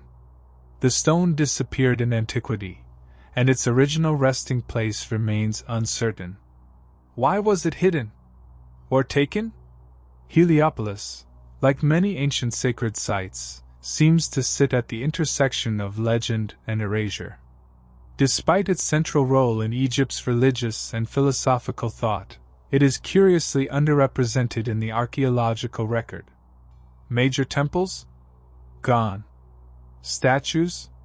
Scattered. Inscriptions? Fragmentary. And yet it echoes. In the Hermetic texts, in the esoteric writings of the Renaissance, in Masonic lore, in occult traditions that speak of a primordial city, the original temple of the sun, where the line between God and man was thin, and knowledge flowed freely. What if Heliopolis wasn't just a city? What if it was a beacon, an ancient center of initiation, astronomy, and cosmic memory? What if its greatest structures are still buried deep beneath the modern neighborhoods of Cairo, untouched by excavation, sealed away not just by sediment, but by intention? Perhaps the priests of Are preserved something there, something that explained where we come from, and where we're going. The stones may be gone. The temple may be dust. But the myth endures. And maybe that's the clue, Heliopolis, city of the sun. A city meant not just to worship the light, but to remember it. The unfinished obelisk of Aswan, evidence of lost stoneworking techniques.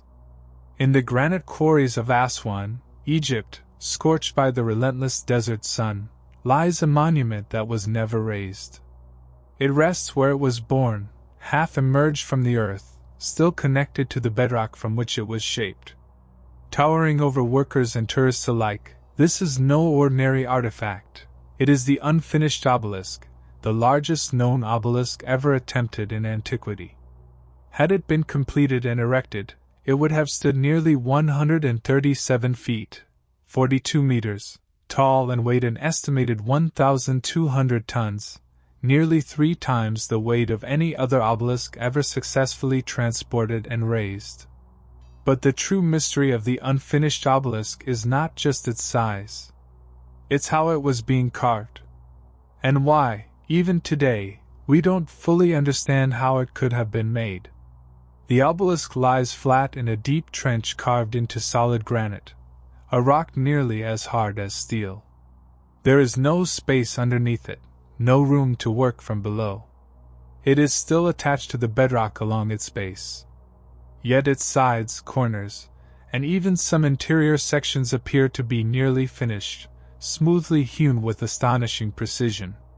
According to mainstream Egyptology, the ancient stoneworkers used dolerite pounders, harder than granite stones swung repeatedly to chip away the bedrock.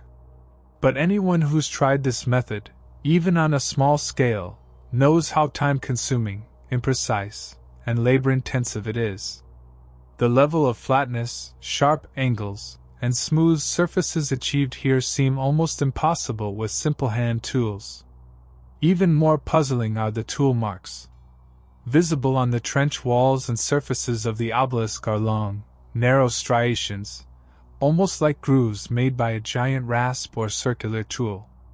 Some archaeologists suggest these are the result of dragging stone pounders back and forth, but the uniformity and depth of the marks have led others to propose something else. Something more advanced. Some researchers argue the obelisk shows signs of mechanized cutting, possibly involving large-scale tube drills, rotary tools, or even ultrasonic devices. These ideas have been widely dismissed by mainstream academia, but the evidence lingers. The precision is unsettling. Even with modern tools, replicating the scale and quality of this work would be a serious engineering challenge. And yet, here it is, begun in antiquity, abandoned mid-process. Why?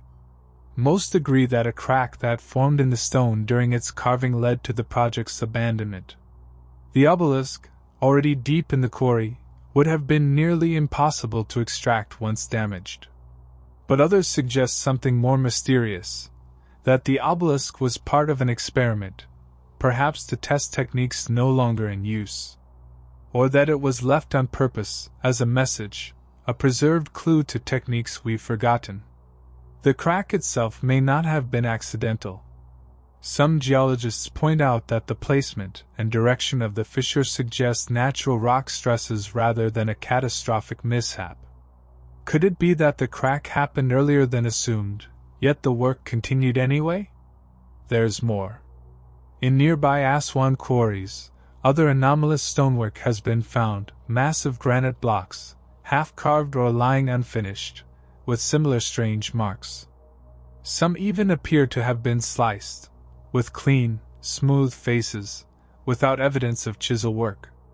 In some of these sites, tool marks disappear entirely, as if the stone was softened, not cut.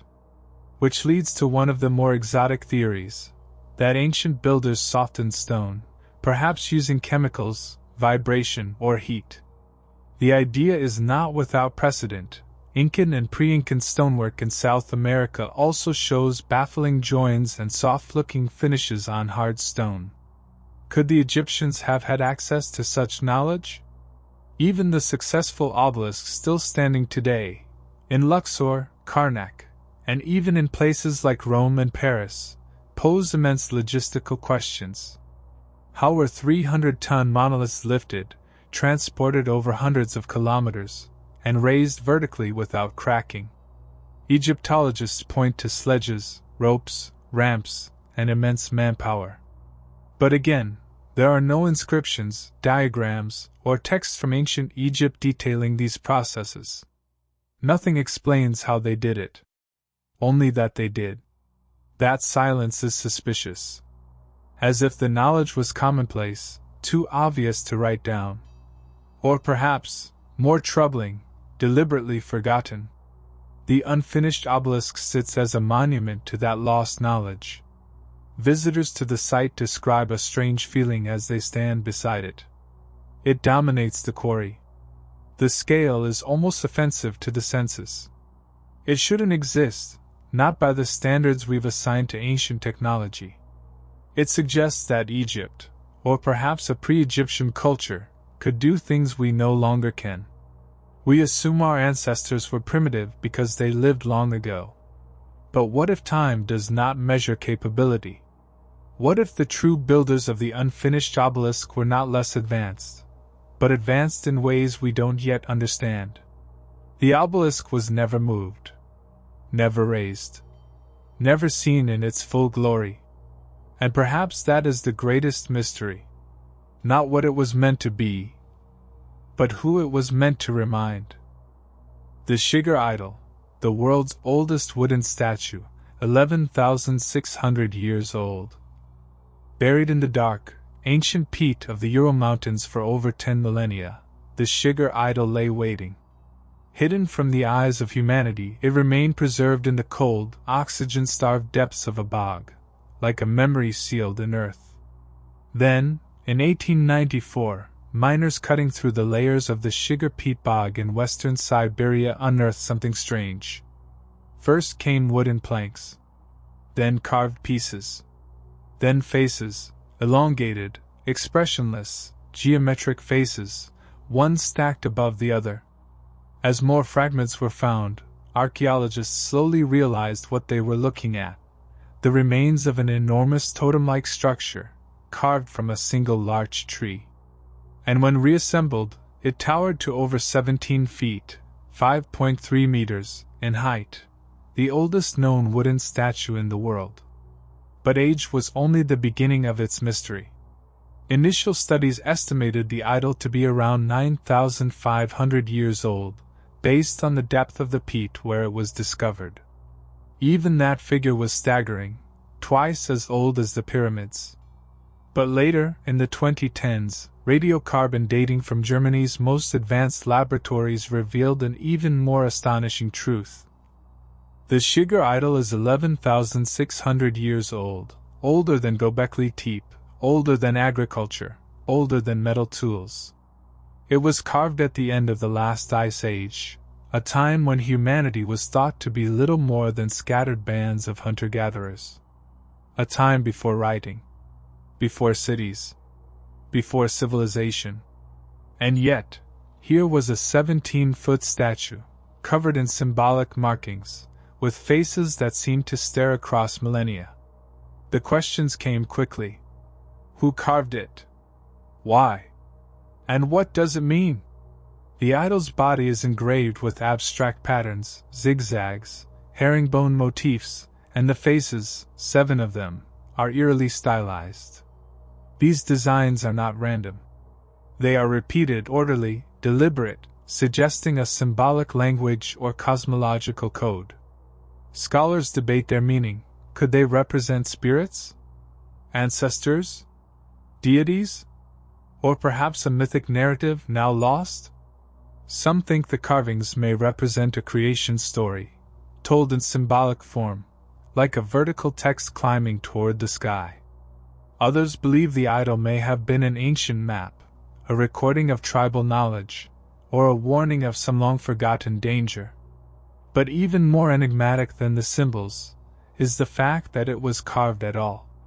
Wood does not last through the ages. It rots. It burns. It breaks. That we have a wooden object from this time at all is a miracle of environment, a frozen peat bog, perfect for preservation.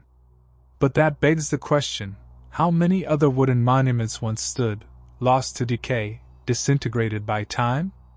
The Shigar idol may be the only surviving voice of an entire tradition, a lone messenger from an invisible chapter of prehistory. And then there's the craftsmanship. Carving larch, a dense, durable wood, requires tools, technique, and patience. Archaeologists believe the ancient artisans used stone tools, likely made of obsidian or flint, to create the idol. But the precision and detail are surprising. Some marks appear to be made with chisels or gouges far more advanced than expected for the time. Moreover, the vertical alignment, symmetry, and proportion of the idol suggest planning and symbolic intent. This was not decoration. This was information.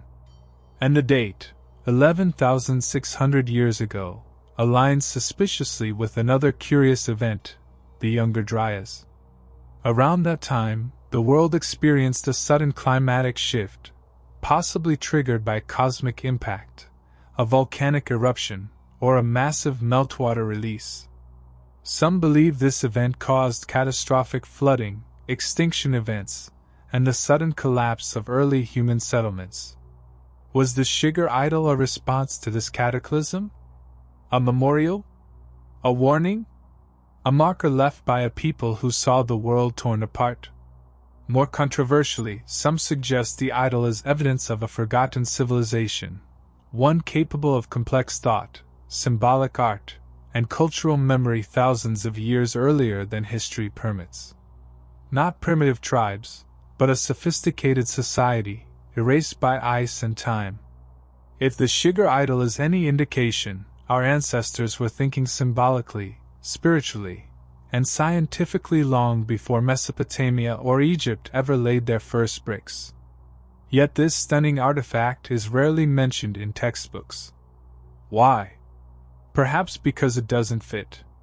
It stretches the timeline. It suggests that civilization didn't begin, it rebooted. The idol now rests in the Sverdlovsk Regional Museum in Ekaterinburg, Russia, under carefully controlled conditions. It is fragile, ancient, silent. But if you stand before it, you can feel something stir. A message not shouted, but whispered across time. One of the faces, high on the totem, gazes down with an expression that defies comprehension, neither joyful nor sad. It is watching, waiting perhaps for us to catch up, to remember what we've forgotten, to see the past not as darkness, but as a light we left behind. The Klarkstorp spheres, perfectly balanced objects 3 billion years old. In the quiet mining town of Ottostal, South Africa, nestled deep within layers of Precambrian rock over 3 billion years old, miners began uncovering something that left scientists, and skeptics, equally baffled. Hidden within the pyrophyllite deposits were small, smooth metallic spheres. Some were about the size of a golf ball. Others were larger or smaller. But what stunned observers most wasn't just their presence in ancient rock. It was their precision. Known as the Klarkstorp spheres, these objects are near perfect in shape, many with parallel grooves etched around their equators. Some are oval, some spherical.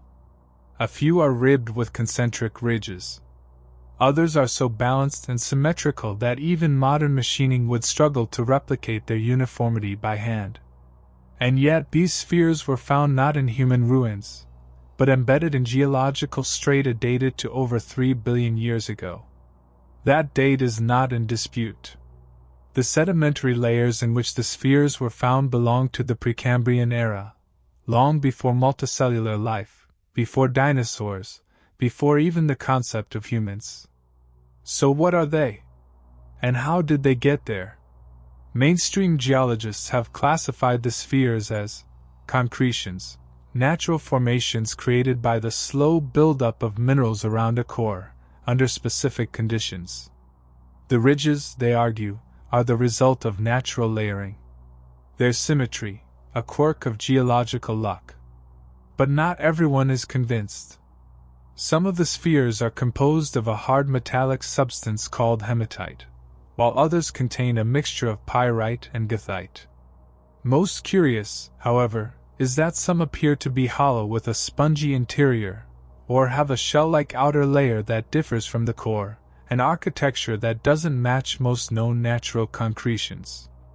Even more intriguingly, certain spheres reportedly rotate on their own, as if magnetized or responding to subtle forces. These claims, though unverified in controlled environments, have been whispered for decades, passed between miners, curators, and fringe researchers alike.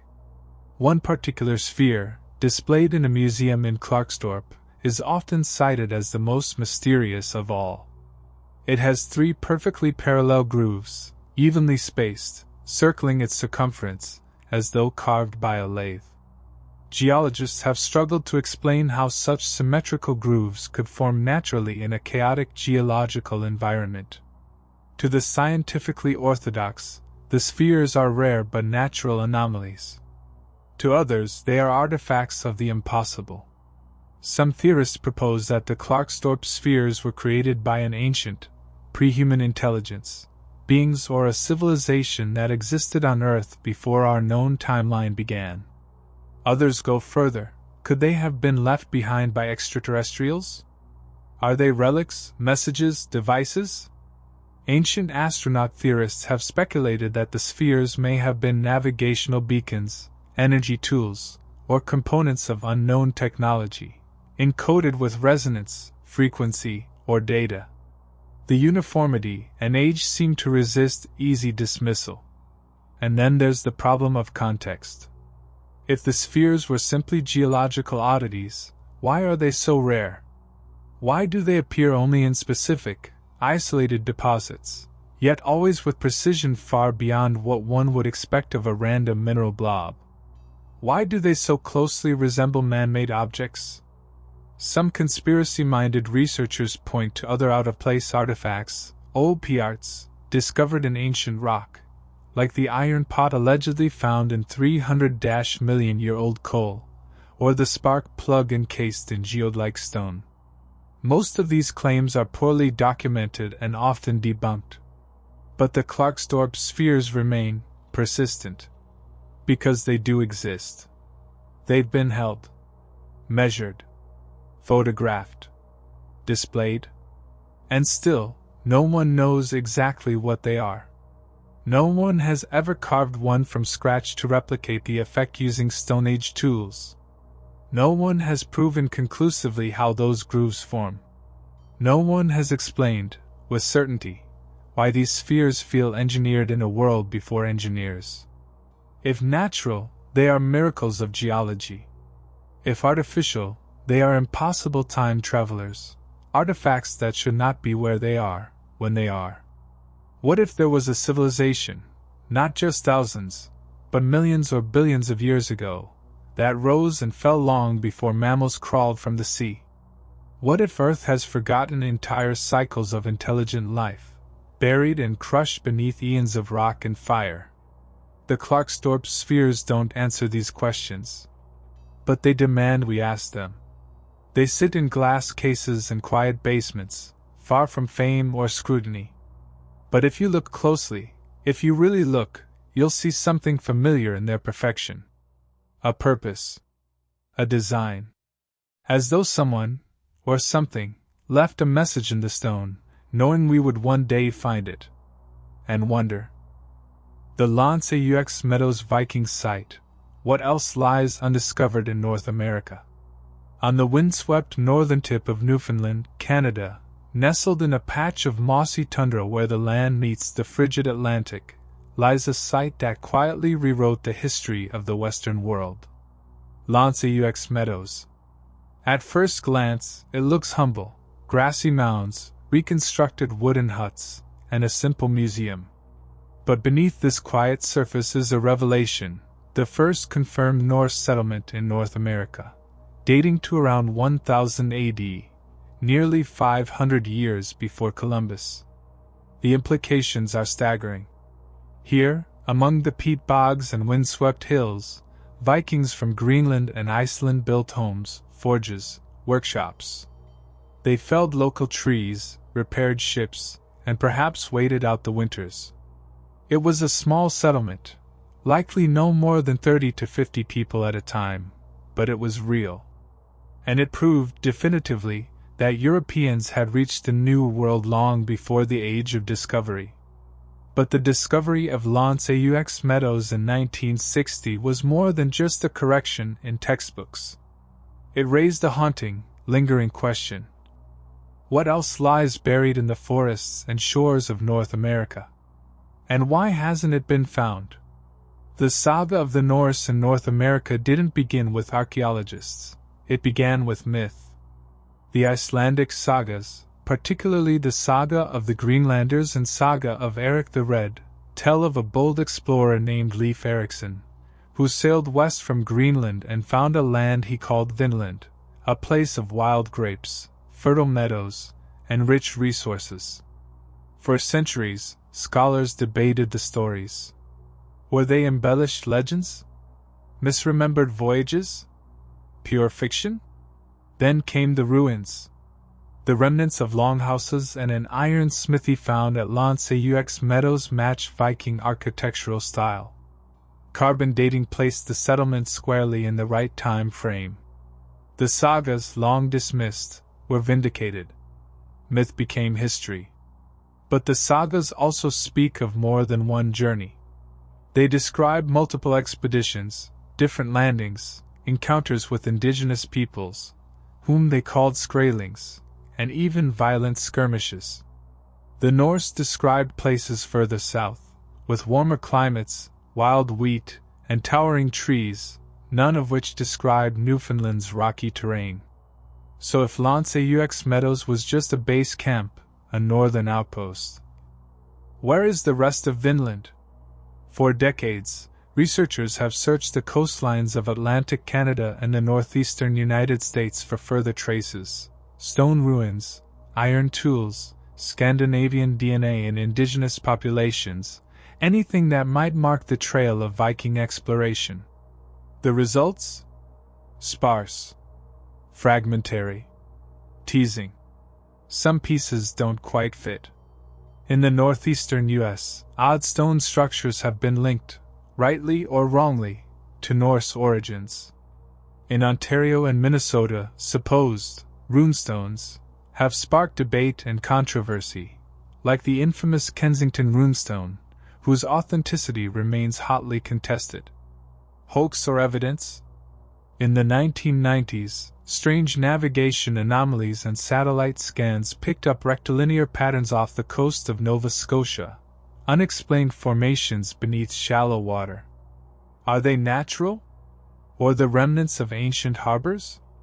Efforts to explore them have been slow, and many areas remain unexcavated due to terrain, bureaucracy, or simple disinterest. And yet the land keeps whispering. In 2015, scientists detected another possible Norse site at Point Rosie, also in Newfoundland, where evidence of iron working and turf structures hinted at Viking presence. But the site has yet to yield definitive proof. Why does the trail go cold? Some believe the Norse settlements were deliberately temporary, scouting missions, summer camps, ship repair bases. Others believe they failed. Hostile climate, fierce resistance from indigenous peoples, isolation from supply lines. But there are those who suggest something more curious.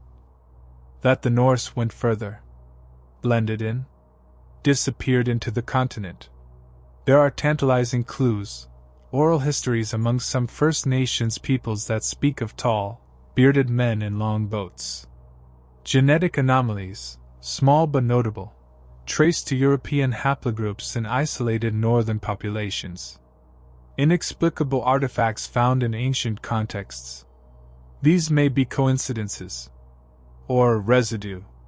The Vikings were known not just as warriors but as explorers, traders, and settlers. They built colonies across the North Atlantic, often adapting to their environments.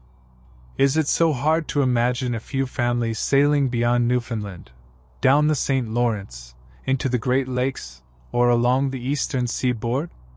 Perhaps the forest swallowed them. Perhaps they merged with the cultures already here.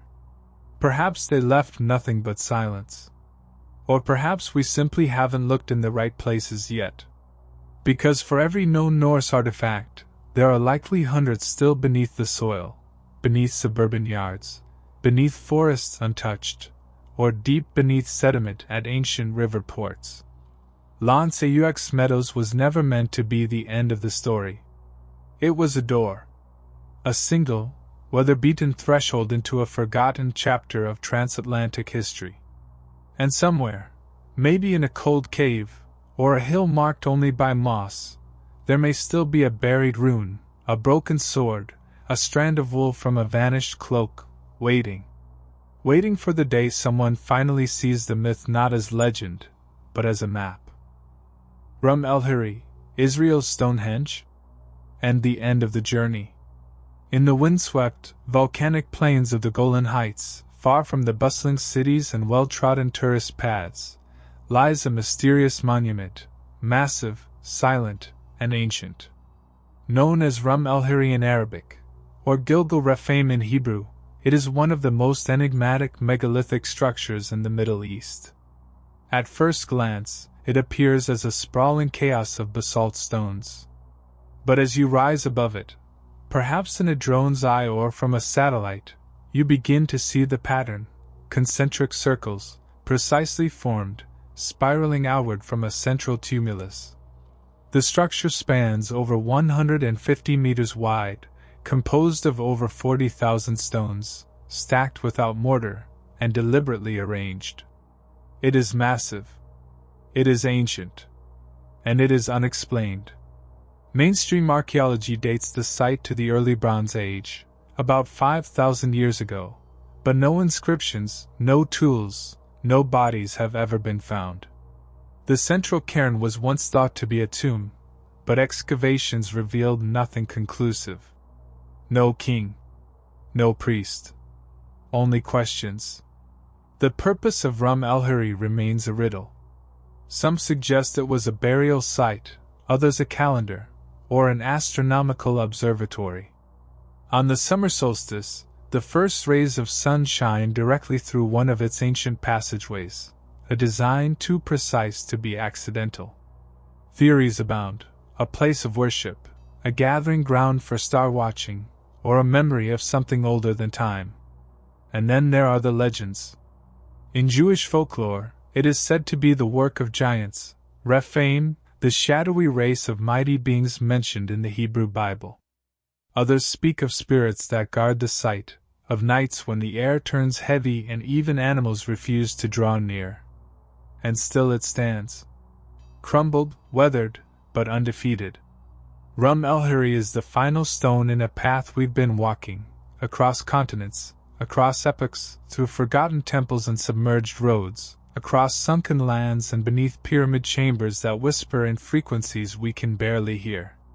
From the trilithon of Baalbek to the Shigar idol, from Göbekli Tepe's silent language to the Klarkstorp spheres that mock our understanding of time, we've glimpsed a world not primitive, but unfamiliar. Not ignorant, but deliberately concealed.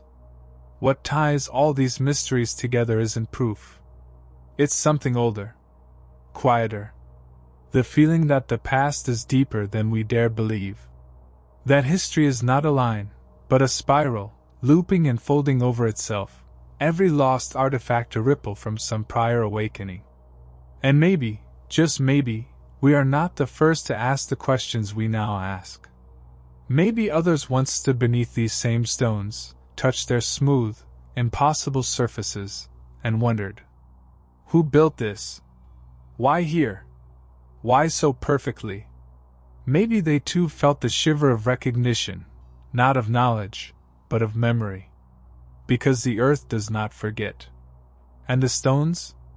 They are still watching, still listening, still waiting. So this is where the journey ends, not with answers but with wonder. The ancient world has not gone silent. We have simply forgotten how to hear it.